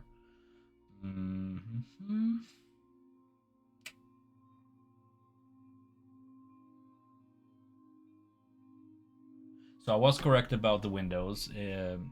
When Connor was exploring around, unfortunately, you would not have been able to go to those windows because they're enshrouded by the mist. Non-magical items found in the chapter can be brought back to the present, so they're in your inventory. If we ever want to fuck with Strahd and be like, hey, Well, remember this? Boom. what about the coin itself? Would that have came or would that have stayed? It's non-magical, so the coin's yours if you want to pick. If you want to take it. Yeah, he did.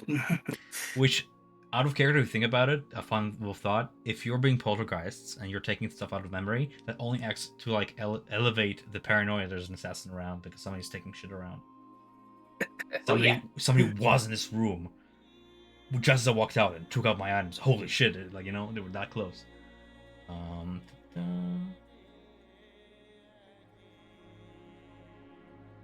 Yes.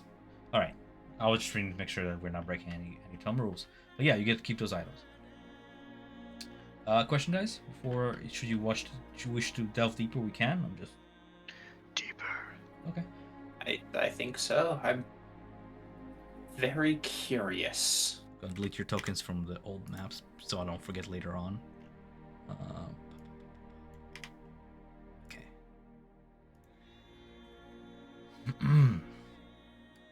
In spending this limbo, I'm going to say that it takes you a little bit more time to decipher.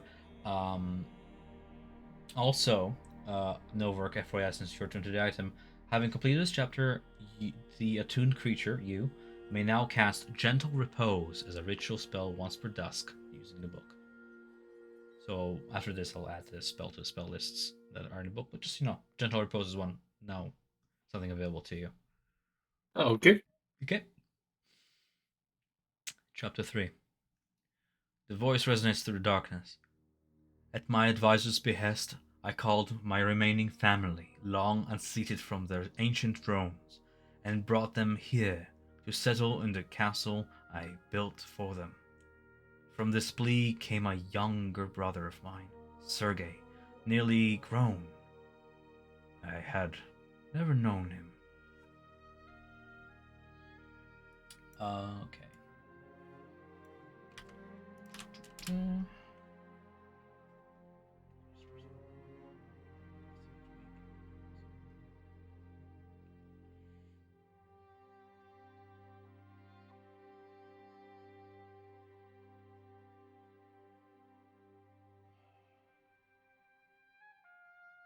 Okay, I'm just reading who you are in this memory. As the mist once again spreads outwards, revealing the scene before you, you find yourself standing on either side of a high-back wooden throne atop of a marble dais. Strahd is beside you, donning on a scarlet red tunic with glimmering gold clasps and a black cape flowing over his shoulders. A hall extends 30 feet ahead. Various guards and well-adorned nobility form an aisle, and the crowd throughout is abuzz with hushed voices. The attending crowd is illuminated by a towering stained glass window in the far corner depicting a cerulean and gold sunrise. Looking at yourselves, you seem to be dressed in some sort of Barovian noble fashion. You yourselves, looking at each other, you seem to be some sort of Barovian nobles. Really up to you what shape you take, but this is what you seem like to the rest. It is clear that the audience throughout is gathered for some remarkable event. It is also clear that it has not begun yet. What do you do? Man, these members just throw you in there like... Yeah. Yeah. So we're up next to the throne. Yeah, you With sense Strahd sitting on in. either side of a high back wooden throne. Yes, on a marble dais. Oh, I know where you are. I'll give you a room. Yeah. I recognize the rooms just by their descriptions. Yeah, the Thomas Strahd is supposed to be played like theater of the mind. But where you are, where are your tokens? All right, we have Samson, Aya, Nadia, Novark. This is good. It gives you like a little insight of what the castle is composed of. And then I will put you on the map. Yes, it will make This our is the inevitable exploration into it search that much more. much safer. Yes. So there's the throne. It's on our marble dais, and you stand on either side of it, dressed in noble clothes. And there's the crowd gathered about. There's the window I was speaking about earlier on, and you recognize this exact same pattern as the one right above the castle gates. So, orienting yourself, you can tell you're somewhere on the second floor currently. The people who gathered about here are assorted Barovian noble families, from what you can tell. Not recognizing many of the ancient sigils, but you would recognize noble clothes of the upper class. And from their mingling, you would be able to kind of pick up the conversation. They're all here to greet Lord Strahd's family.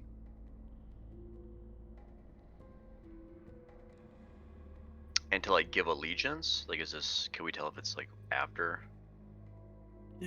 everything?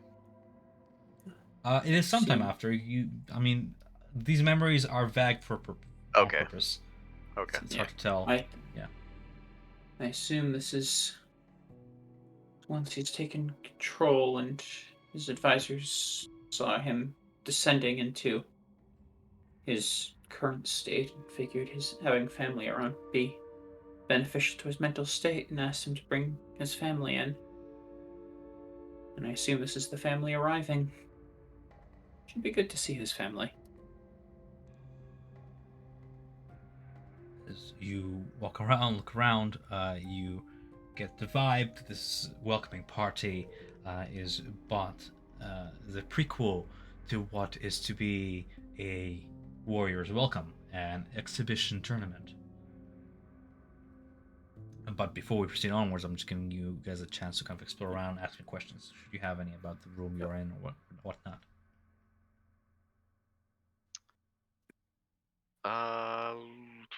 There are a whole bunch of people in the room currently, though, right? Yes, the murmurs of the hall are Okay. kind of crescendoing as more people kind of pour in to this hallway. Yes. Should that chair be turned around the other way, or? I have present day maps. Okay. Yeah. Imagine the chair is turned toward the room. Okay. Just making Yeah. sure. Yes.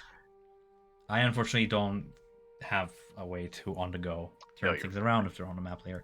But yes, the murmur of the halls crescendo and quietened by the groan of heavy wooden doors parting as you see a procession of marching footsteps and of the fanfare of trumpets proceeds a beautiful man with wavy black hair, kind eyes, and a warming smile strutting into the chamber.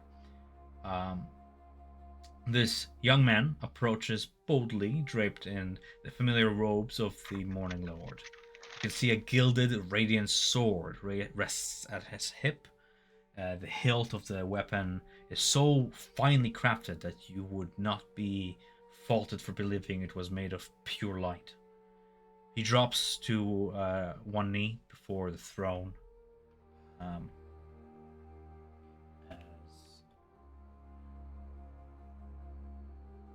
With little regard for formality and processions, but drops to one knee. You can tell he is quite young, early 20s, more or less. Driven by a vibrant enthusiasm and a warm spirit that Strahd clearly lacks. Strahd, by the way, is seated on the throne, if I haven't mentioned already, with Rahad standing right beside him. As the young boy approaches and kneels, Rahadin stands next to Strahd and announces the boy's arrival. Welcome, Sergei Vonzavich, second son of King Barov and Queen Rivenaya, awakened son of the Morning Lord, to our castle Ravenloft. The keep's splendors and comforts are yours, Sergei, as he says as the boy rises to his feet. Strahd rises in turn and steps down the marble stairs, standing half a foot taller than his younger brother. He reaches to shake the guest's hand, but as their forearms meet, Sergei pulls his brother in for a hug. Strahd steps back and pronounces, loud enough for the room to hear, "It is good to have you, brother, here in this castle. Come, let us celebrate." You guys do anything all the while? I'm just giving a pause. Yeah. I would try and use Mage Hand and some chalk from my bag to draw a moon behind the throne, subtly, because my Mage Hand is invisible. Fortunately, the chalk is not invisible, but Roll stealth.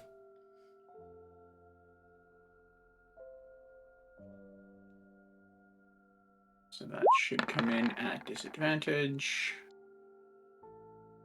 So an 8. As the procession goes on and the two lordlings interact, Samson, you feel the firm grip of one of the guards kind of wraps up around your wrist as you nearly drop your chalk.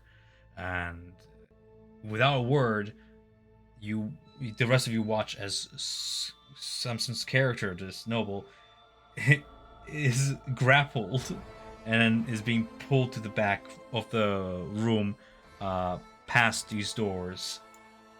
And Samson, your vision blurs out and is extinguished for a moment. You got the black bag, son. Yeah.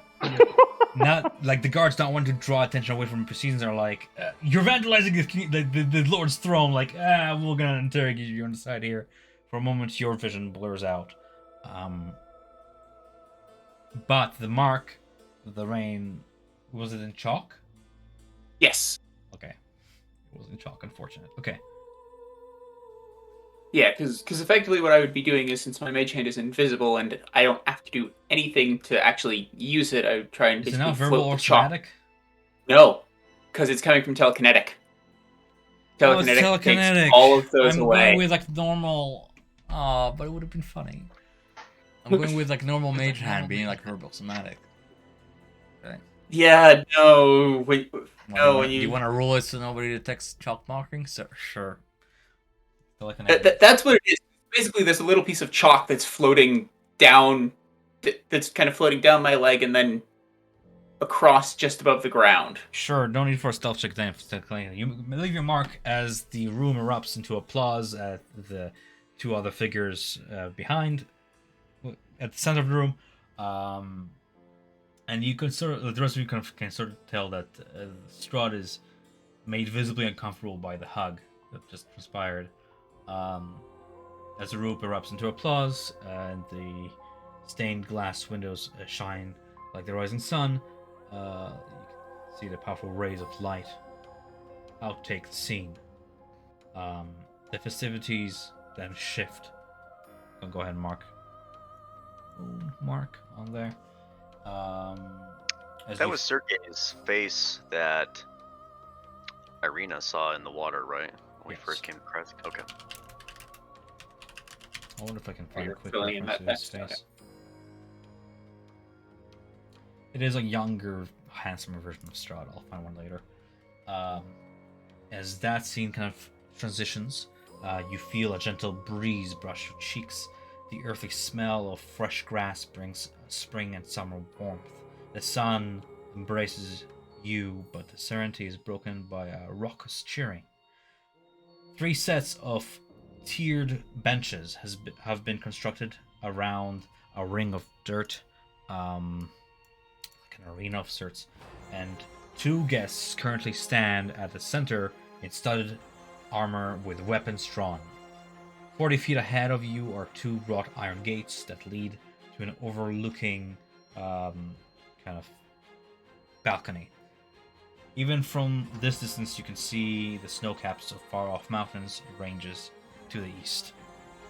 Outdoors, in the summer sun, feeling summer for the first time in what seems like forever, you witness 2 young participants exit the ring as Rahadin notes a victor of the tournament. Currently presiding over the event, he speaks on inviting next challenges, should they speak to him.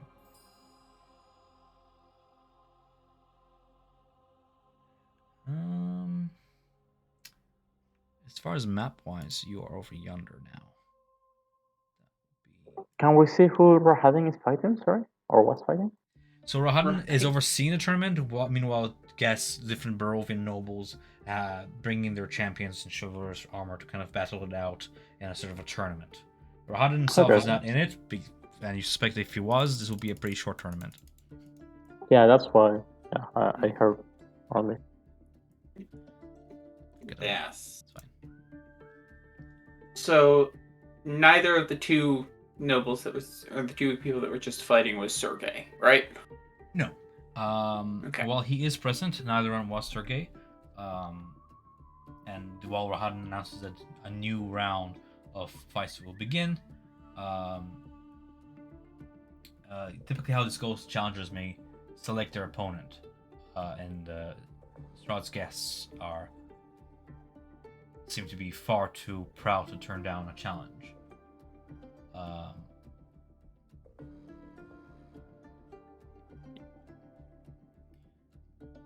Aside from Sergei von Zarvich, you can see Strahd is here.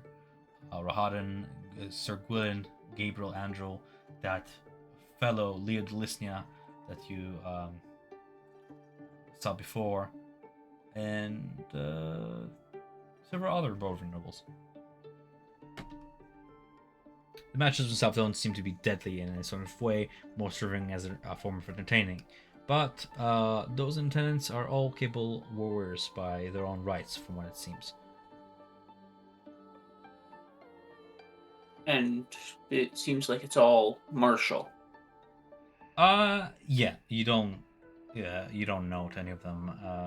Actually, well, not from what you've seen so far, but it wouldn't be out of the question for, let's say, a war priest to use some measure of divine magic, or,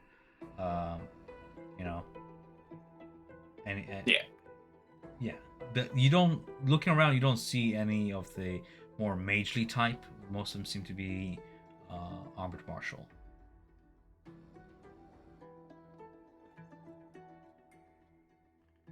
I'll turn to the rest of the group. Do you think we should join in this tournament and try and get some recognition? Or stay back and try and use it as a distraction?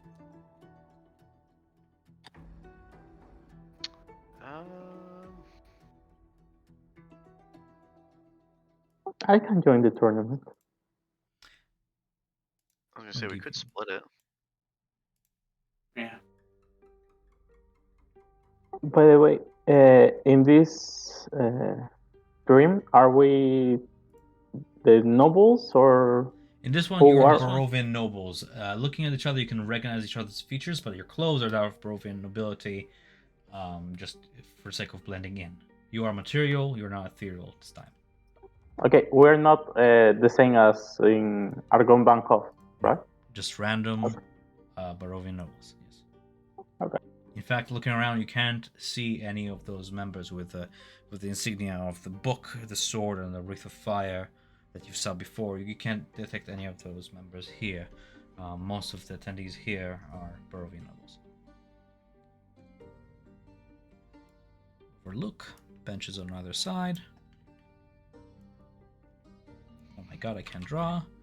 Paint me a pretty picture. You guys can draw as well. You guys can give me a hand with this. Oh, Draw me a shit. jousting arena. You make the map if you want to join in on this. Yeah, I'll be a moment. My dog's barking like crazy. I'll be back. Jousting or melee? Uh,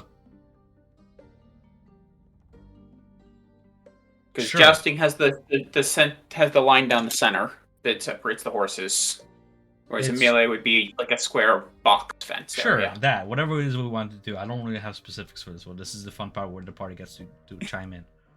I think probably best to do a melee. If you've got that.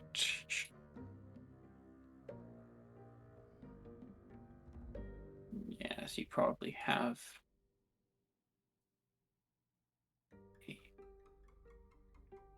Right, so up here you would have kind of the overlook for the important nobles, and then everyone else gets to sit on the sides. It's interesting. Then It gives me a choice of if my party is not interested in hand-to-hand combat to do a joust. That's why. But boy, oh boy, do I not want to implement a jousting system for 5e right now. Yeah. Yeah, you're fighting. Yeah. Get 'em, sport. Fine. Yeah. And then I assume that you would have like a board here with flags to show winners, because I'm assuming it's multiple rounds. Is Now, there here's the question to you then, Aya, is who do you challenge? Uh, There, among, yeah. I'm pointing at Rahadim. Bahadan, okay. Yeah, let's see what you are made of.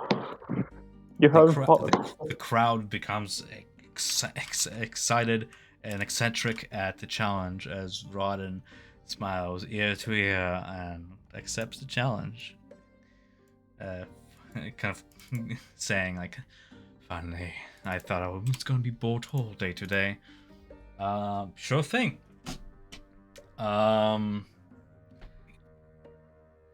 Rahadan approaches the ring and looks you up and down and says, "This will be quite a short duel. If you would like any others to join you, it would provide me a fair challenge."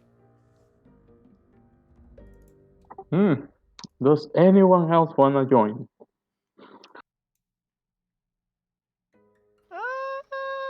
Fuck it, I'll join.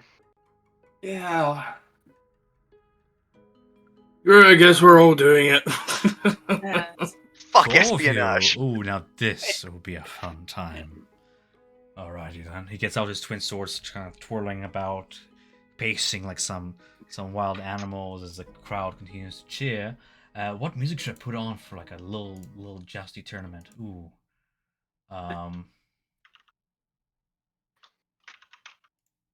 You're looking it up, or are you just clacking? No, I was typing stuff. I was like, Rahadin is just laughing in CR25 or whatever he is. Yeah. Yeah. All right. I'm just gonna look up some fight music because I want to get into we it. got him on the ropes. Yeah, I'm doing it because it gives us a measurement of what's gonna happen in the future. That's That's exactly true. why I'm doing this. That's exactly Yeah. why I'm giving you guys an opportunity, also to break the otherwise fully roleplay element of the book. I'm looking to see if I have any music saved. I do. I'm just loading it. Remember how I told you that? It sucks at loading music in. Just to be clear, because I forgot, spells used here are spell used in the real world, right? Correct. Yeah. Okay. Woof. Yeah. Can I clear And the entire list? Say that again, Samson. I think damage carried over. Yeah, I know. Like, if we die, we're done. Oh shit. The entire tournament seems to be more for entertainment than for lethality. Accidents do happen, of course, but I'm pretty sure It's not the objective. Hmm? It's not the objective at the moment of killing It's each mostly other. entertainment. Just put on a good show, you know. There we go.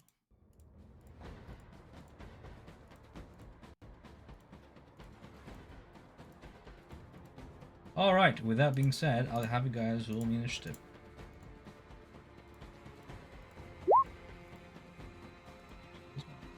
Click on your tokens. Don't forget. Oh god damn it! I got 15. Okay. I'll add it.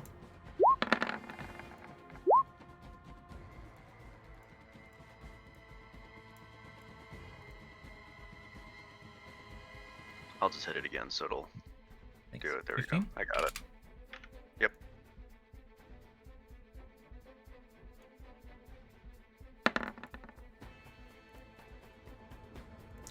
In descending order.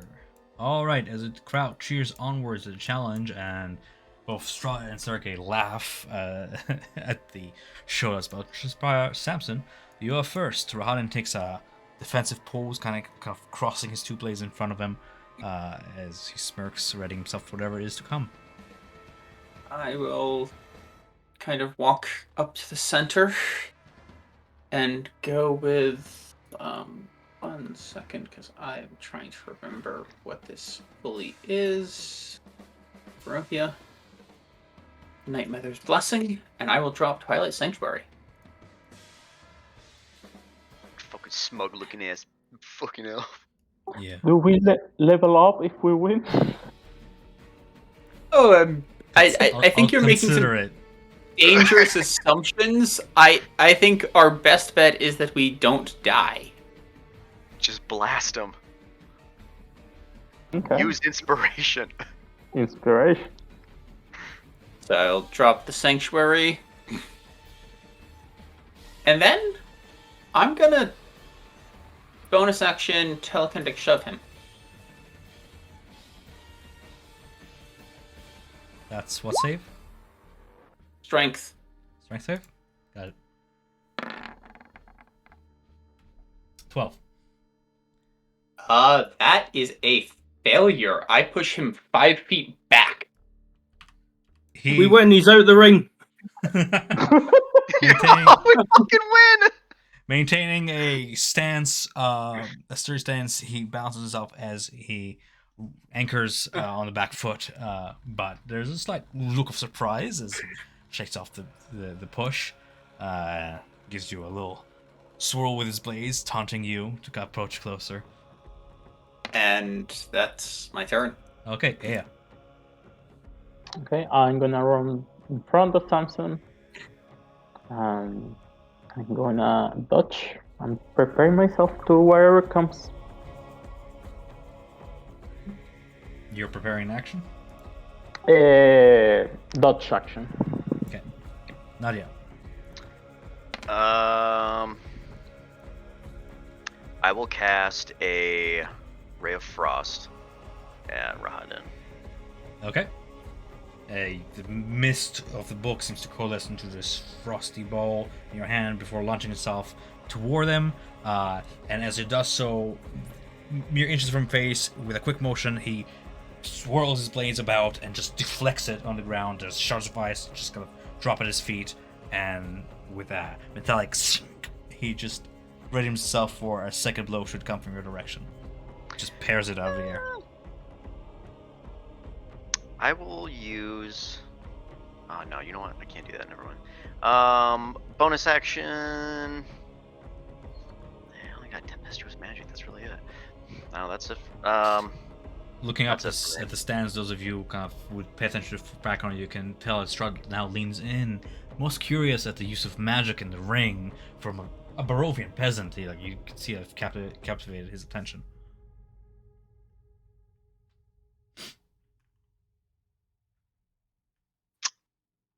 Oh yeah, we're Barovians. Yeah. Okay. Yeah, I have nothing else. Sorry. You have 7 temp hit points. Yeah. And Aya, you got 9.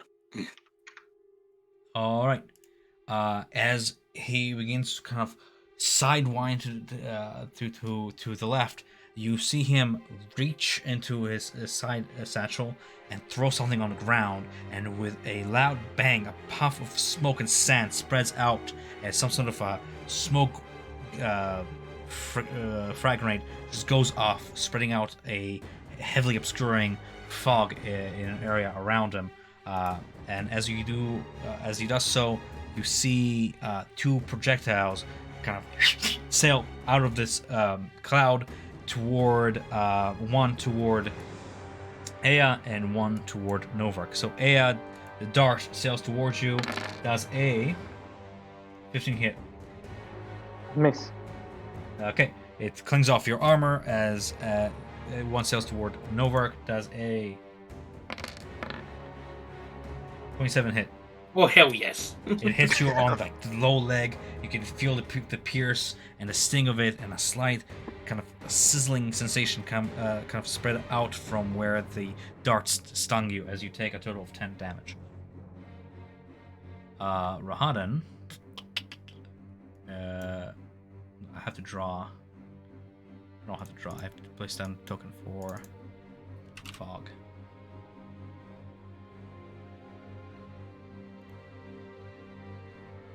There we go.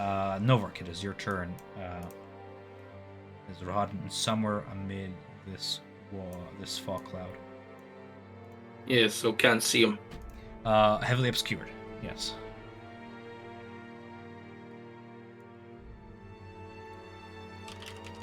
Okay.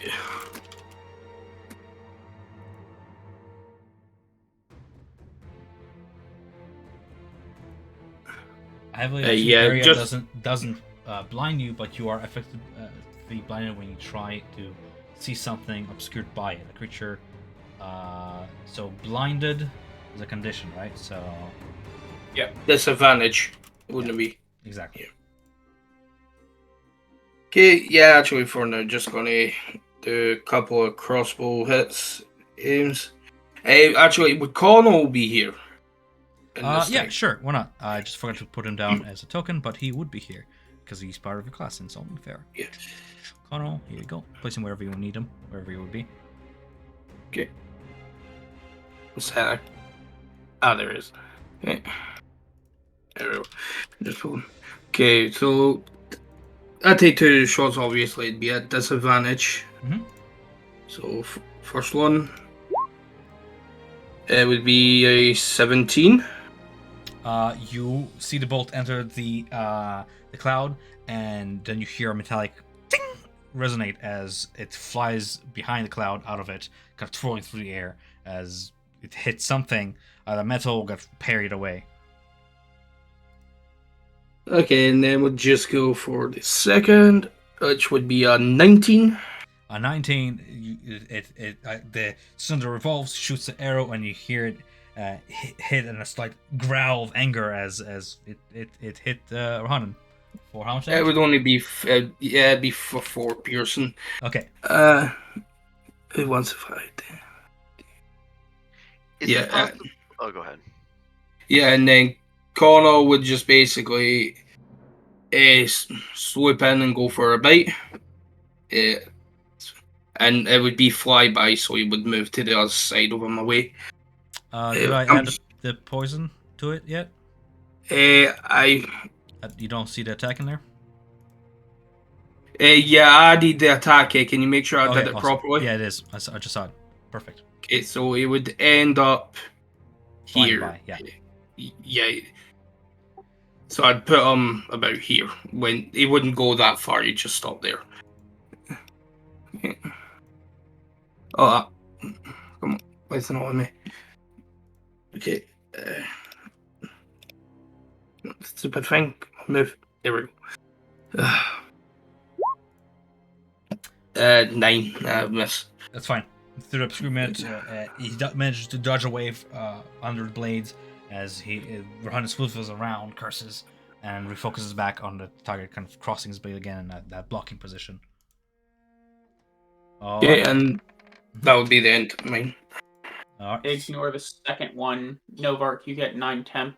Connell is not inside of the range. Actually, yeah, before my turn would end, Novark would just move downwards just to get behind the line. Sure thing. Want some shoot of Thunderbolt? Yeah. So Samson would Up and step around. Yeah. here. And let me double check something quick. Yep. Because I While don't you're remember if doing I that. need to see people for that. Yeah, I need to see people for that. So that's not gonna work. Is it possible to change your initiative order? Like, if Samson really wanted to, he could just say, like, I want to wait my turn and go after Nadia. Are we allowed to do that? I only allow that if you ruled the same initiative, because it matters later on. Say if I have an enemy enter the combat, or if an ally entered the combat, it matters if people have different initiative. Yeah, I was gonna say just for that Otherwise, round. the initiative just doesn't matter if you're allowed to just exchange thoughts. Yeah, It's so- a matter of how quickly you react within as time goes on. Okay. Yeah. So I will stay here. And let me just say this. So this is one creature of your choice within range. Actually, you know what? No, because that's an action. I'm going to take the dodge action. Okay. And that's it. I will Twilight Sanctuary, and I'm going to keep my existing temporary hit points. And you can begin to hear the crowd that surrounds you on both sides of this arena just kind of begin to cheer on, and through the cheers you can just hear like, hit him! Come on! Hit him! The crowd seems to be like annoyed that you remain in the center of the arena and like not moving from where you are, and just excited to see some sword clashes. Okay. Yeah. I'm gonna run into the fog. We are giving them a spectacle, and I'm gonna try to grab him. Grapple? Yes. Oh, okay. Go ahead and roll that athletics check.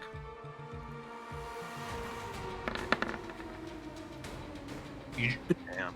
Not only does he dodge your grapple, but he maneuvers like dexterously through it, and it gives you like a little kick in the lower leg as he moves in to like flank you a little bit. Unfortunately, natural 20, you are not able to wrap your hands around him. Yeah. Oh, that's the turn. Oh, okay. You're no longer dungeon. Okay. Nadia. Okay. I'm going to move 1, 2, 3.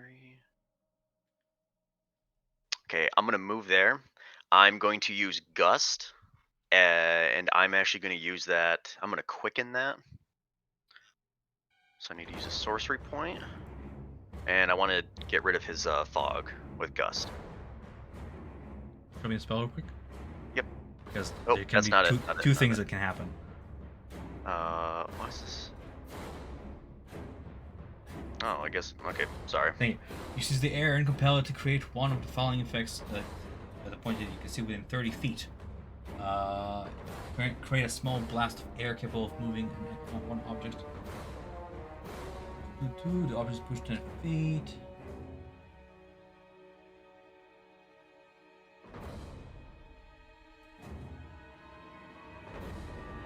Yes, okay. Yeah, you gust away the cloud of sand and smoke as maneuvers over to this side of the arena. Okay. And then I'm going to cast as my normal action, because I quicken that, I'm going to cast Flaming Spear. However, I'm going to use Transmute, another sorcery point that does allow me to do that. And if I've already used something else, and I'm going to actually make it like a thunder ball. As air begins to condense and vibrate within your grasp, I'm trying to get this bend and concentrate as you shoot forward. Rule it. Why is it?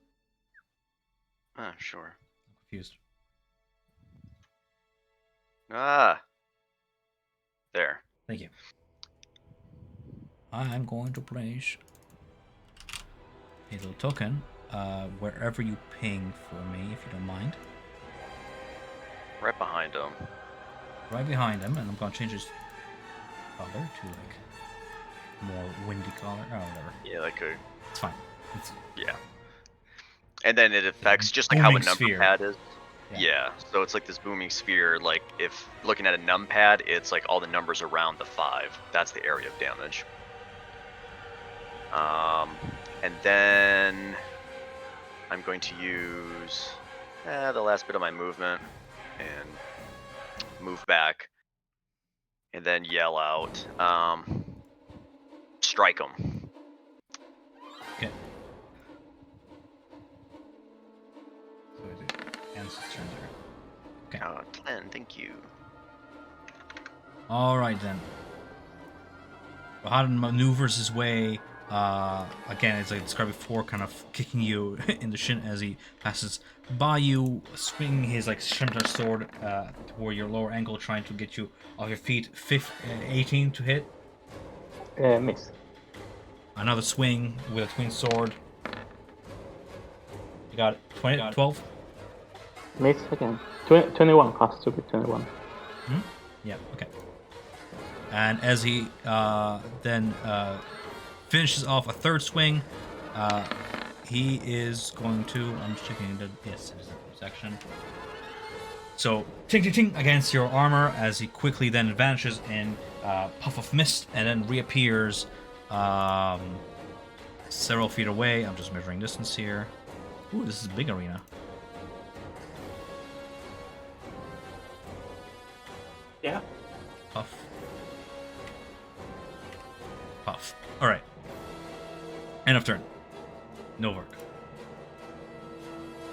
Yeah, Novar's just going to make a bit more distance between both, so he's just going to move 20 feet down here. And once again, he is just going to just fire off 2 more shots towards him. So, we'll be back to normal now. So first one, that'll be a 20. 20 hits. But as I hit, I'm going to call upon my favorite foe. So when you hit a creature at attack roll, it basically is marked as basically Hunter's Mark. But okay. And that's an extra 1d6, so that's an extra 2. And then going to take his... Oh, why is that not adding? Oh, no, wait, yeah, that. Sorry, my bad, I misread that. And then he's going to take his second shot. That'll be 11. That'll be a miss. Right. So the first one, again, kind of lands on his shoulder. You can see he begins to swing to parry it, but it already sinks into his shoulder. And as he completes the swing, it just takes off the latter end of the bolt. But the bolt remains there, and you can see a little bit of blood trickling there as the crowd cheers on. And he clenches his feet in anger. You have Connell over there swinging around for another flyby. He won't get the 60 feet, so he'll end up there. But yeah, he'll go for his flyby. Okay, I'll just move his token to there. And just remember that token movement is not. It's fine. I did it, so you did it. We both forgot a rule, but yeah. Oh, did you can't rule like that? You can't move like diagonally like that. You have to like move like across squares to actually measure it. So right. It would be like rather like, this path thing.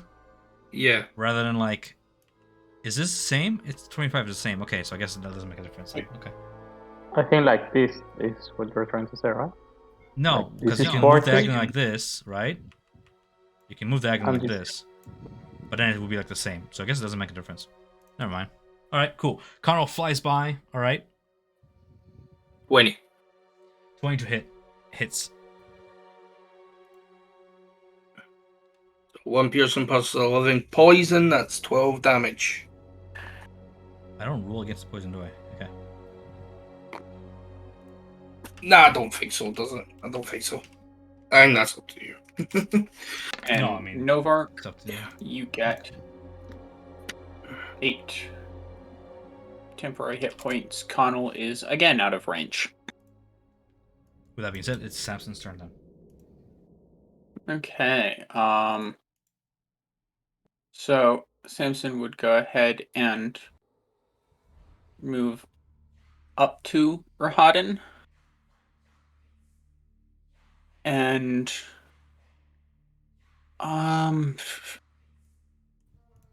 I would like to try and grapple him.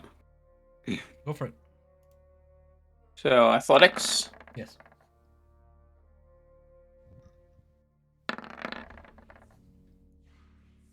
You managed to grapple him. Okay. And then let me see. Oh no, it's outside of my range. I'm going to bonus action telekinetic shove Aya to pull 5 feet towards me. You may choose to fail that saving throw. Sure. I don't know what's going on. Oh. I mean, you can know what's going on. You just telekinetically grab the telekinetic hand. What is this? Swing me closer. Throw me. Toss me. All right. And that is my turn. Yeah. Okay, well, I'm gonna run next to Samson, and I'm gonna start swinging my sword.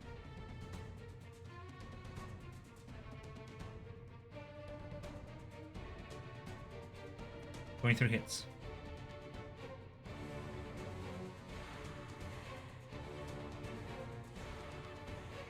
And doesn't. And that's all. Playing the 9 to hit. You're not going to describe your action? We're going to move on then. Nadia. Alright, I'm gonna bonus action move my orb to there.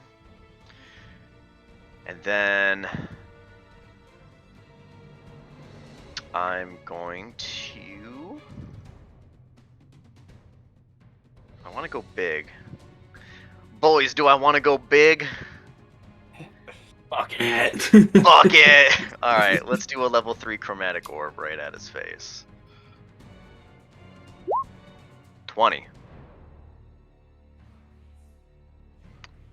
20 Does hits. that hit? Yes. Alright, good, because then I'm going to empower with my channel divinity, so he takes max damage. And that's a total of 5d8. So, 40. 40? Yeah, 40 points of thundering damage. Oh, it's just pure max. Yeah. Awesome. Because channel Max is divinity. thunder and lightning damage. Is the booming down now? Is it just like in a beam area or like a single target? From that Yeah, it's just a single target. Cool. I Just can link it if you want. booms right from. Just make sure. Booms right through him. At that point, you can see the wind being knocked out of him as for just a moment he slumps forward in Samson's grasp, and the blades. He struggles to maintain the blades grip. Is that it for your turn? I will then move. No, I'll stay here. Yeah, that's it. You can hear the crack of wood as the projectile kind of bashes, against the what? One thing, I don't know, can you see where my sanctuary is located? Or is that not visible to everyone else? Can't see. Can see, but it's 30 feet. So You are outside of the sanctuary currently. But I still maintain my my. You still Yes. keep the temporary hit points, I just don't give Okay. you additional ones. What am I at? I'm at 10. I think that's like your max, right? 12 is my max, but yes. Oh, 12. I'll just take the 10 for now, just to give myself some distance. Okay, just in it's just case. a thing that you would know, because Yeah. it is very clear as a boundary where the sanctuary is. Yeah. No, I'll stay here just to be safe, just to give myself some distance, though. Yeah. All right. If that's the end of the turn, then as Rahadin slumps forward, you feel his muscles tense in your grasp as you white knuckles his blades, and again with a sideways jerk spins around, and as mist envelops him, he blinks out of grasp over yonder. Where he lands, he then puts his sword to the sand and swivels them around, and in that swirling tornado-like shape, you can see a figure start to manifest as the sand begins to coalesce into stone, and more stone begin to attach itself from different angles until they form the shape of a four-legged beast, as a riding warhorse made of sand and stone forms himself, and Rahadin spends his movement mounting it. All right, mountain combat, Tom. With that being said, Novak, think of your turn as I look up mountain combat. Yeah, sure. Yeah, I'm just while we do it, I'm just checking the distance.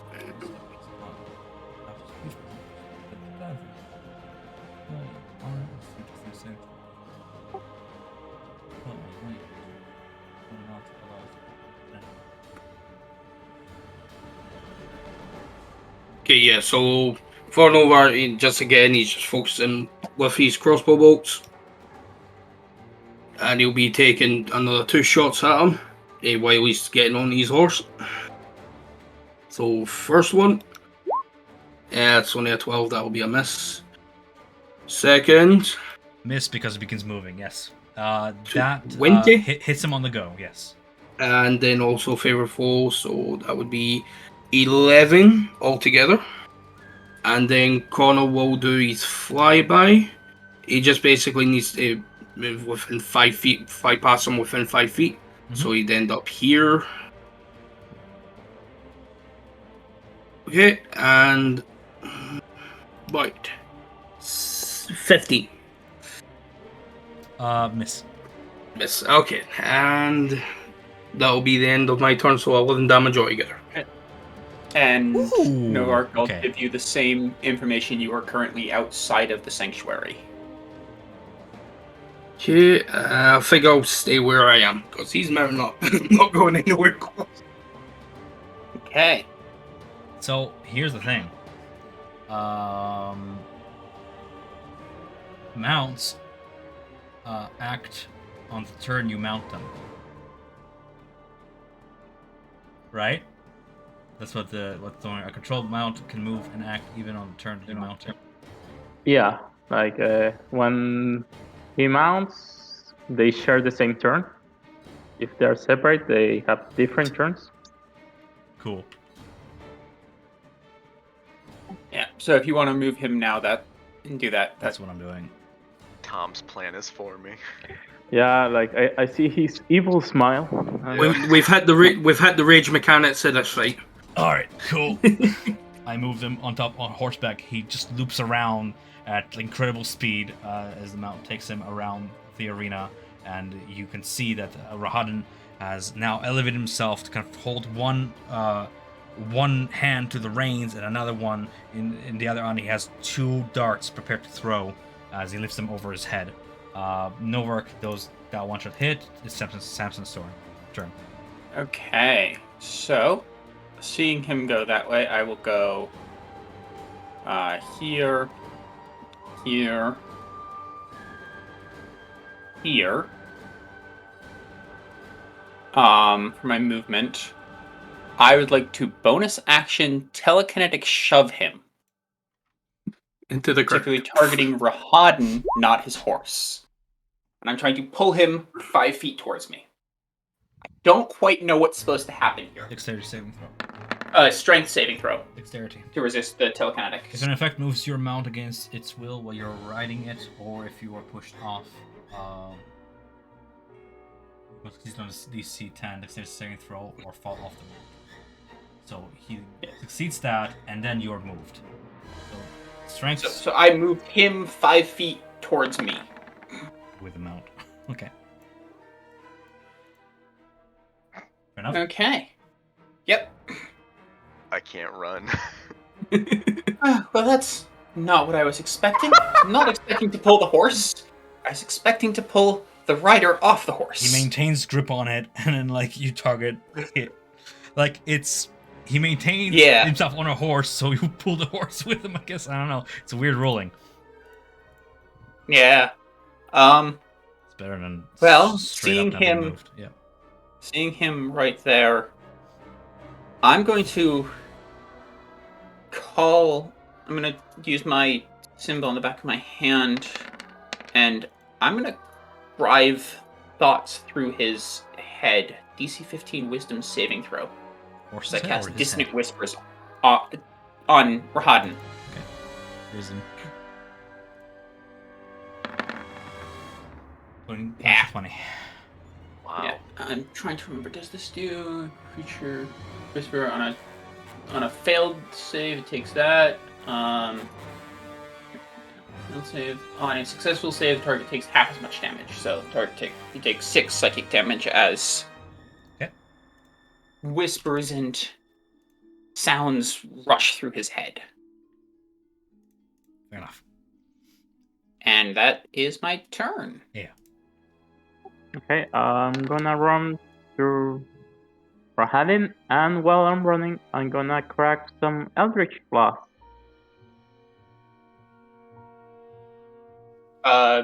You might not want to run like that because that is right next to the flaming sphere. I don't remember flaming No, sphere. it's only when you end your turn in it, Okay. Mm-hmm. or when I Okay. ram it. Is it possible to show the aura around this? Yeah, cool, perfect, thank you. Not to everyone, just you though. Oh, okay, thank you. Go ahead and fire off those Eldritch Blasts. A natural Nice. 20 hits critically. Okay. And he's gonna be pushed away from Nadia. 5 God, feet. you guys pushing him back and forth. Choose the position, guys. Yeah. Maintains grip of the uh, horse and gets automatically pushed because there's no save against that. Okay. And that's it. For total 13 with critical? Yeah, total 13. All right. Pushed away. Now you can Market opportunity. take He's gonna get opportunity if pushed you into want. the stands. He's like, I gave up. I'm dizzy now, guys. Just staggering him mid-ride. I was trying to dismount him. I thought that would have been funny. Yeah, I'm rolling for it, yeah. Does he Oh, have yeah. reach because he's on a mount, or does he have to have a? No, I don't weapon? have reach on a mount for him. You would need a spear, Mounts wouldn't don't increase your reach. Weapons do, and abilities do. Mounts can have reach though. Yeah. Okay. So I'm going to bonus action move my orb. 5. Damn it. You got speed. No, Speed. actually, instead of going there, it's just gonna move to the side there. Okay. And then that's my bonus action. I'm actually going to move 5, 10, 15. And I will use a Ray of Frost against Rahaden. Sure thing. Well, actually, his mount, Mm-hmm. I guess. A natural 20 fuck hits his yeah. mount critically. Roll damage. Do this, please. Let me, please. Crit roll. Oh, god dang it. What? D&D Beyond is just being a wiener right now. Okay, we'll roll the dice. 1 sec. 7, 12. For a total of a perfect lethal. Nine. You shatter away the statue, the stone statue mount from beneath Rahaden as he falls prone to the ground beside it. Yeah, there's nothing but frozen stone remaining as Rahaden fails to maintain footing and falls prone. Ah, fuck yeah. And that's all my stuff I can do. You can't have nice things. I just wanna just kill him. Yeah. Alright. Rahaden uses half his movement to get onto his feet, shaking off the impact, and drawing his blades. He goes to run past Novark with the remaining of his movement, and he's going to go ahead and multi-attack there. So Novark, I got 21, 20, Oh, 25. Holy shit. Oh. 28 damage. Don't forget you have 10 hit points. Yeah. Oh, that'll bring me down. 16.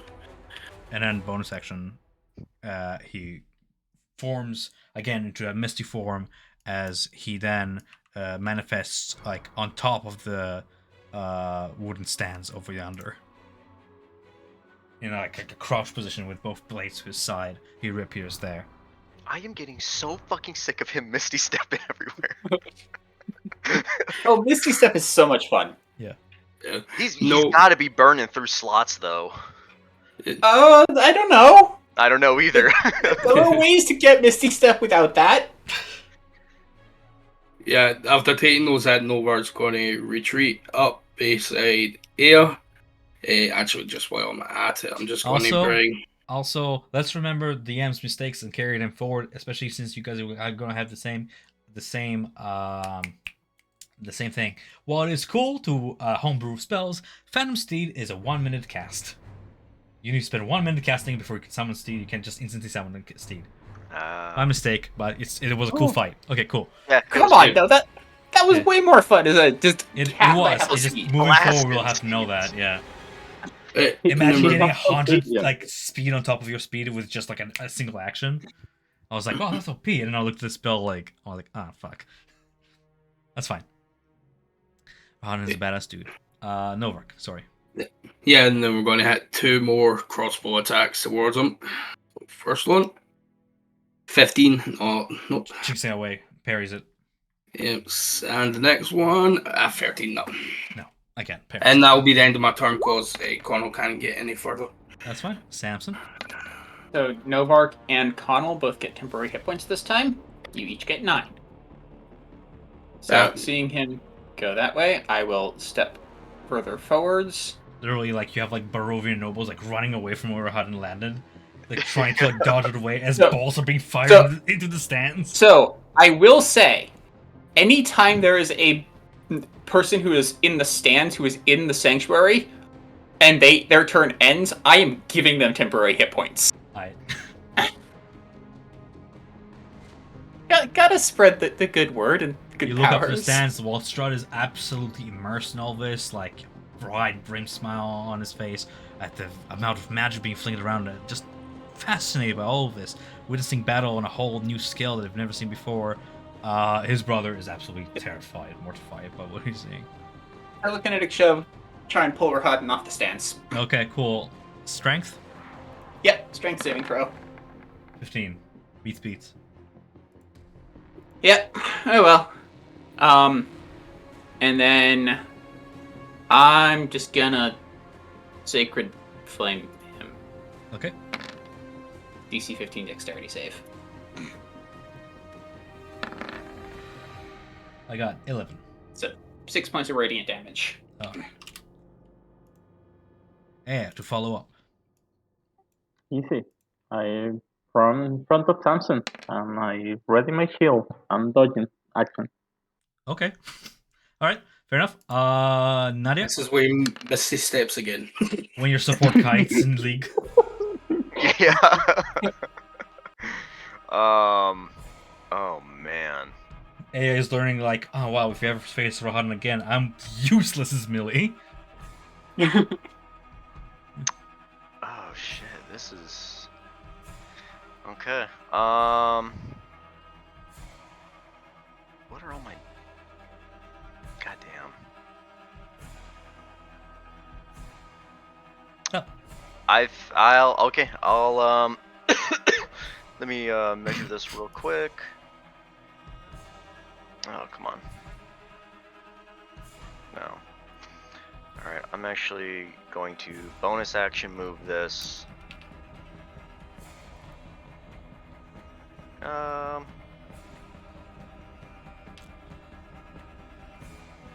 dang. 1, 2. Oh. What you doing?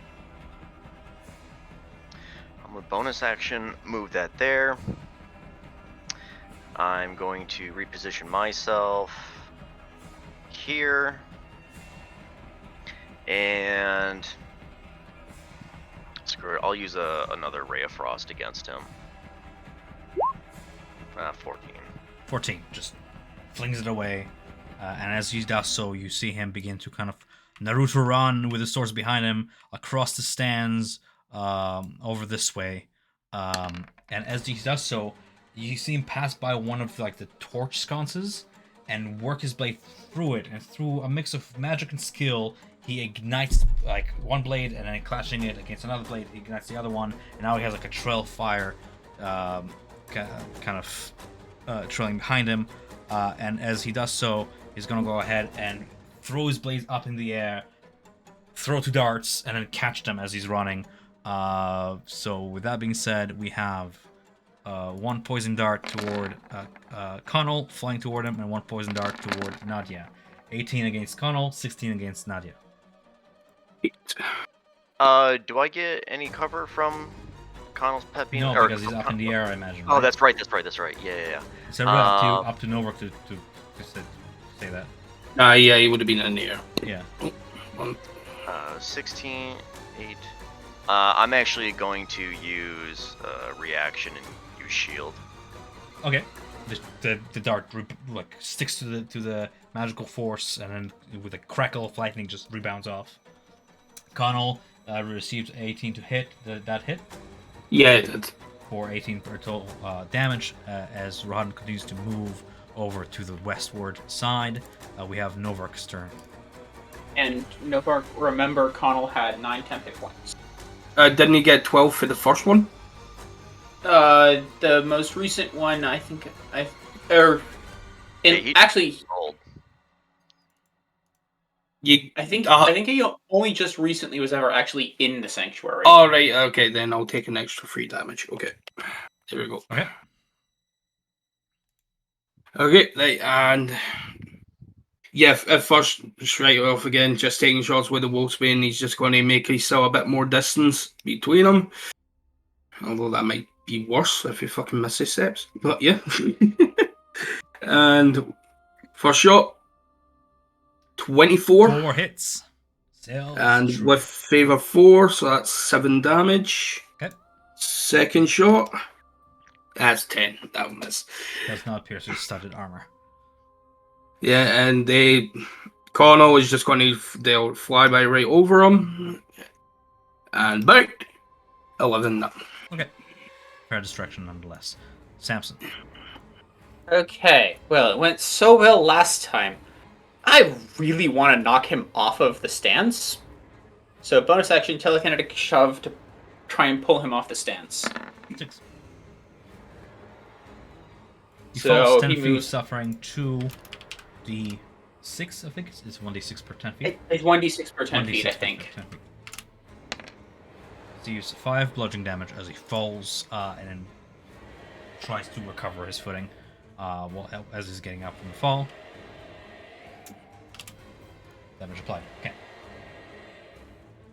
So I'm phantasmal forcing him.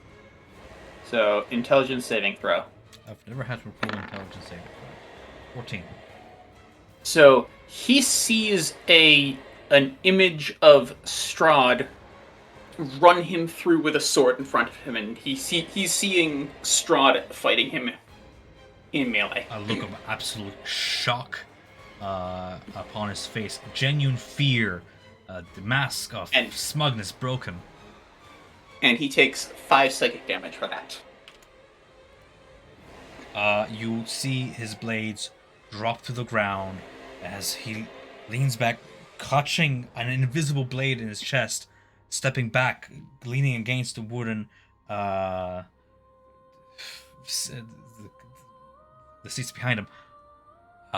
With the blades dropped, Strahd lifts his hand and declares a bunch of you victorious in this duel as Rahadin And I will just falls to his knees, drop- staring at the blade. I will drop invisibly. concentration, and I will actually give Rahadin temporary hit points. Defeated, his pride wounded, he looks at you all in awe, and then the mask of smugness returns as he says, "Clever, very, very clever," as he coughs. A little trickle of blood comes from the corner of his mouth as the crowd goes wild at this show of flare and magic and bolts flying through the air and what have you.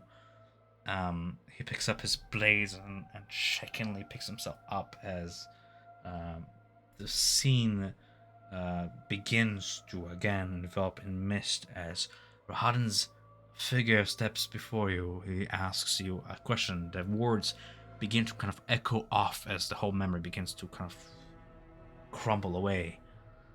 "What be your names? Who shall we declare champion of this round?" Merely a servant of the Night Mother.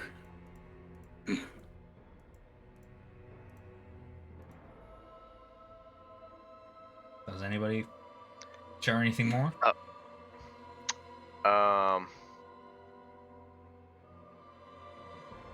I guess I would just say my real name, right? Yeah, me Yeah, too, yeah. really. Yeah, Yeah, Novar it's will just great. go Novar. For those of you who say your name, he nods and he just says, "Respect. A name not soon forgotten. Don't forget a name easily." As picking up his pride and his tail from between his legs, he returns to the stands, and the memory therein crumbles away. Yeah, eat some fucking thunder orbs, bitch. Very nice, guys. Got a little insight into the fight with Rahadin. Keep King away from terrified. Novak. That's the rule. At first, I was just like, we gotta stop him, and then he just like blinks and he just slashes everything. I'm like, no, get him away. You grappling him, I'm almost like, yes, let me demonstrate you Misty Step and the power of the rain. Yeah. I was like, why doesn't like Rahadin have like dexterity bonuses to his saves? Because he can't like innately Misty Step. Like, whatever. Like he doesn't need it. Also he's not a brute. Alrighty then. So, because it's almost coming to a session end here, the memory kind of reforms itself a little bit further down the day. After your duel, your characters feel the exhaustion of perhaps several more duels that after the defeat of Rahad and several other challenges, like wanted to take up the challenge of defeating you in return. So you feel the bruises and exhaustion, the sweat of the day, um, before you take your seats finally around the pit as the final duel of the day takes place. That between Strahd and Sergei. As they lock in a duel, Sergei's sword flies down, nearly chopping Strahd in two, but the Lord raises his sword in time to leave an inch gap between steel and skull. You see Sergei deep back, narrowly avoiding his brother's parrying dagger. He propels himself up, tossing his own parry dagger into a reverse grip and tilting his short sword, not like a noble in a duel, but a teenager in a street fight. Strahd scans Sergei's sloppy stance, and in a flurry of black cloth he leads with a feint before swiping low with his red, black, and gold dagger. A near lethal blow. The younger von Zarvish is caught off guard, but manages to catch his brother's arm, batting away the dagger away just as the point scratches his armor. You see Sergei hastily bring his blade around in a broad sweep and spins frantically toward his target. Strahd parries the obvious attack and with ease, but the the dervish twirl mask, whatever. It's a lot of fucking combat. Strahd weaves into Sergei Whirling's blade like a dancer twirling with her partner, pulling his neck back enough to avoid a fine steel edge and forcing a brother to overstep. He stands swiftly upright, his blade held straight, the point pressed gently to the base of Sergei's skull, and then they lower their weapons. The crowd erupts. The brothers look out over the people. Sergei waves enthusiastically, and an enormous smile is plastered on his exuberant face, and hardly a drop of sweat breaks on his forehead. Strahd, drenched in sweat, blots his face with a black handkerchief and waves out of obligation. His penetrating eyes snap briefly to his brother's direction, cutting more harshly than his long sword ever could. And as that chapter comes to a close and mists collapse throughout, you hear Strahd's resonating words of the rain. He was handsome and youthful. I hated him for both. End of session, guys. Yeah. Yes. Take that, elf. Yeah, take that, Ryan. He will remember your names. Yeah, I think he's just going to be freaked out that we're going to appear in I- Barovia 200 years later. I was about to And say with that. Yeah. different Yeah. bodies. That's I- the other part. I will say I would have tried to grab one of Sergei's darts with Mage Hand as we were leaving, because I'm assuming he Rahadin's? left those. Rahadin's darts? Rahadin's. Yeah, Sure. I'm assuming he left them littered on the ground. Yeah. Or- While the poison becomes like once after you're done coating it, before the battle, yeah, after use, yeah, it's not. But the darts I'm more using it as an I potentially want to have this as a when I see Rahadin again, I can toss it at sure him thing. to. Added to your inventory like fine elvish darts in their style kind of thing. Very very uniquely styled to his hand, his balance, his combat. So in terms of the Book of Strahd, to the ones of you attuned to it, where is it? Book is B. It's me. You are at the chapter close, gain another spell as a ritual once per dawn. Mage armor. Oh, that was helpful for me. Mage armor Or and you gentle need that. repose. So where is Book of Strahd? Why am I having a hard time finding it? It's under items, I bet. Yeah, Right, I'm not. party Oh, it's items. Tome of Strahd. I'm like, Oh, I'm looking for Book of Strahd because I'm tired. All right. So what do we have here? Yeah. Spells: Illusionary Script, Unseen Servant, Gentle Repose. I like how every spell like kind of ties into the chapter. It's nice. And Mage Armor. So Actually, I'm just checking Mage Armor does.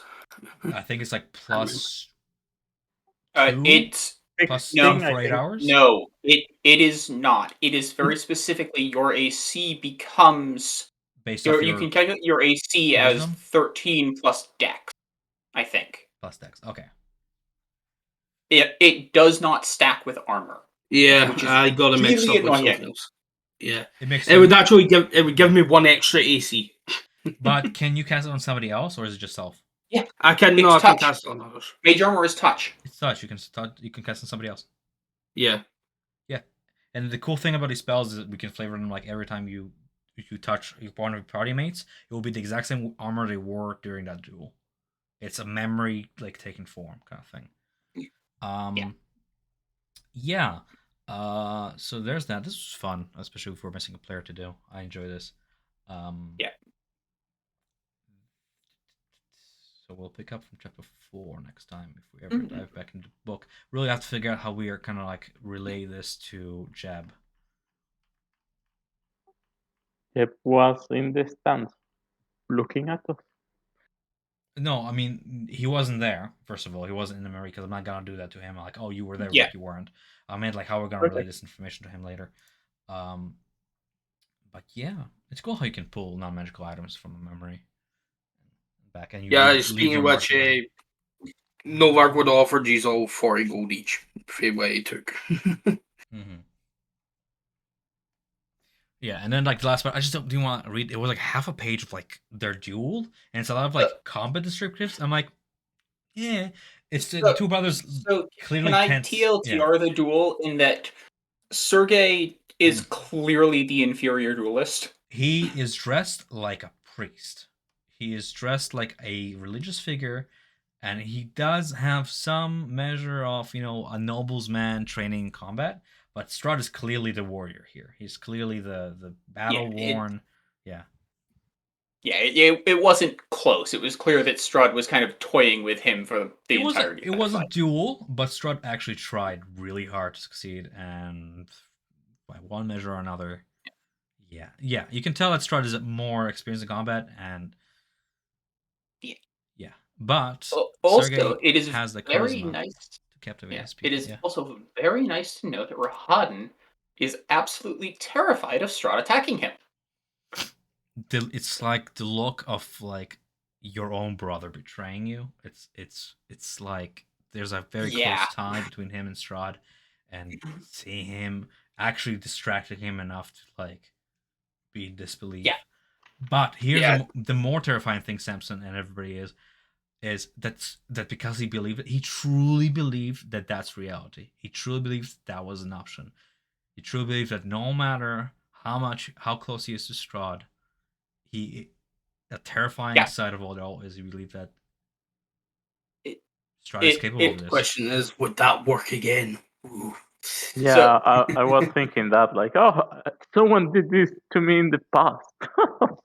The issue with it is that well, the target is affected by the spell. The target treats the phantasm as if it were real. The target rationalizes any illogical outcomes of interacting with it. That's what I'm saying. That's So the part of the spell. even You if rationalize that like this is actually happening.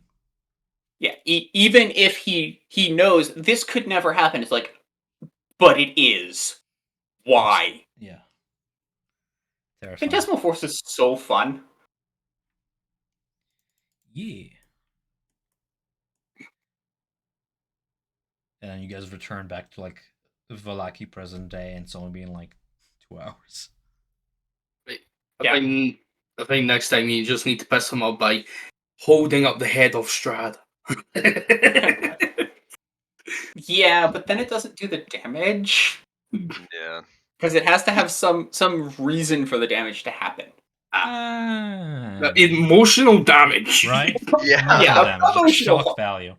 Because it would, Yeah. it actually does make him shook. So, like, that's the, yeah. Yeah. That was good.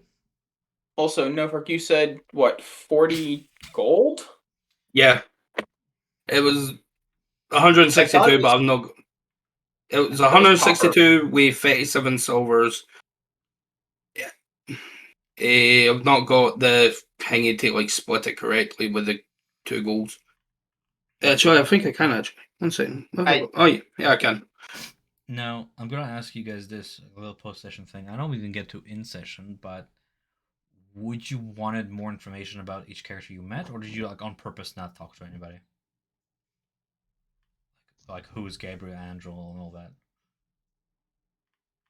I think more information is just like I don't know what. In my case, I don't know what they are, if they are meaningful or. Okay, I'll I leave their assume handouts for later then. Yeah, part of it was trying, at least from my part, is yes, I deliberately did some things to try and see how that affects reality, right? Going back, if that changes things, but I also didn't want to do anything that would drastically shift stuff. For the most part, I mean, other than beating Rod, but In the beginning, when we were talking to or excuse me, when everyone was admiring the glass work, there was the priest and then there was somebody else there, Yes. and it would be cool to know who he was, but I never interacted with him because it just You heard his name at least. yeah, I That's heard the his least name. I I can have tell it you. on my There's no reason for me to be coy to the point where like, well, if you're not gonna tell me the name, I'm not gonna be interested. no, I have his name. Leo Delisnia. Yeah. And there's Gabriel, Yeah. Andriel, and this is like when I made that religion check, it's like okay, he's the Dawn Master, head of the churches, and he's probably just part of his retinue coming to bless everything. Hey, whatever. So it's like, all right, Gabriel yeah. Angel. It would have been you would have got 40 gold and 15 silvers each.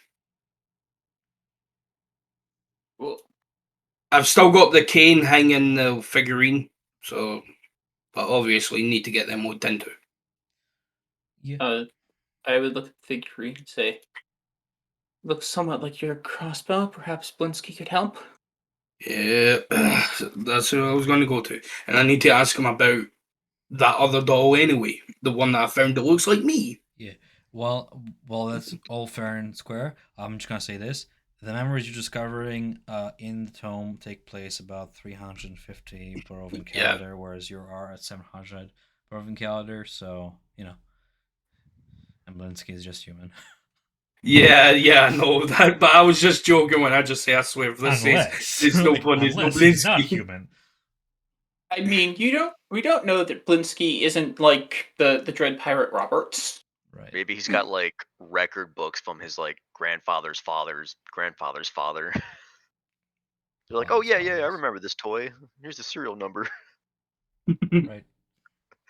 Oh, I'm thinking with the little toy. It said it was missing a gear. I'm thinking Yeah. Blinsky can potentially repair that or Yeah, you something. could probably. Yep. That's what I was thinking about doing because I need to go and ask him about the toy that's been made to look like me. That we found in a wolf's den in all places. Yeah.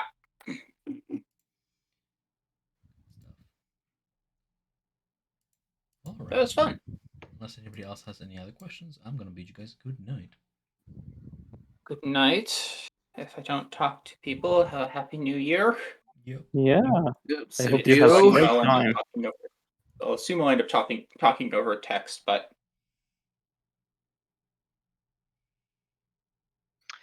By the Hell way, yeah. when is New Year in Barovia? So Winter's Yule is. I have an answer. It just will take me a while to look it up. Don't worry, it was a joke. Like, Okay. there's no. There's like New Year. What's the first month? I don't know my Barovian calendar particularly well. Yeah, I'm from Faerun. Okay. Player handouts. Yeah. Thing, yeah. I mean, any day can be a festival if you're in Valaki. True. Any day can What be. do you mean any day can be? Isn't it every day is? Nah, subjective. But yes. Anyways, and if you guys have any questions, mention me. I'm gonna go ahead and prepare for bed. Okay, well, have a good one. Yup. Yeah. It was fun, guys.